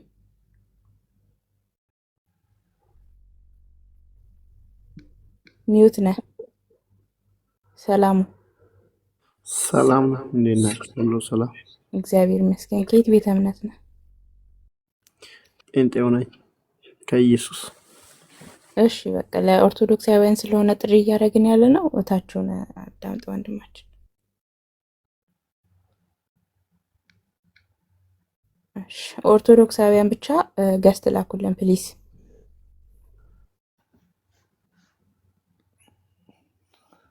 ኦርቶዶክሳውያን ጥያቄ ያላችሁ 300 ምናምን ሰው አለ እርግጠኛ ነኝ። በጣም ብዙ ኦርቶዶክሶች አላችሁ፣ መግባት ትችላላችሁ። ለምንድን ነው መደበቅን የፈለጋችሁት? ጥያቄ የላችሁ? ይኸው ኤርሚ ያለ ወንድሞች አሉ። ጥያቄ የለባችሁም? ገብታችሁ መወያየት አትችሉም ወይስ ግዴታ መምህራኖች መምጣት አለባቸው? ቄስ ነው መምጣት ያለበት ወይስ እንደተባለው የእውነትም ተገዝታችኋል እንዳትገቡ? እሺ ጋላችሁ። ለማንኛውም ገዝት ላኩና ግቡ። ጥያቄ ያለባችሁ ሰዎች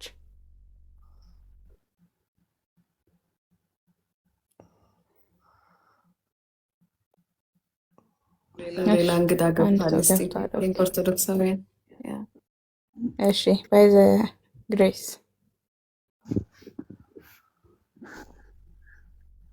ሰላም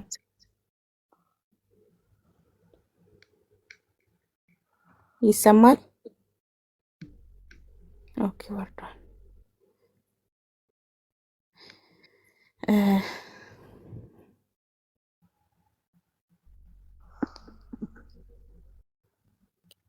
እስቲ እስከዛ ቢኒ አሁን ባነሳው እንትን ላይ ቃሉን ማንሸራሸር ከተቻለ እስከዛ ድረስ ያው እነሱ ብዙ ጊዜ እንደዚህ አይነት ነገር እንትናቸውን ከፍ ስለሚያደርገው ለመግባት ይመቻቸዋል።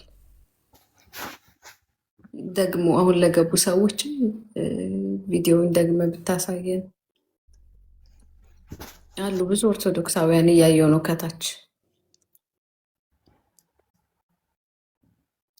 ዘሩባቤል እምነትህን የምትናገር ከሆነ እናስገባሃለን።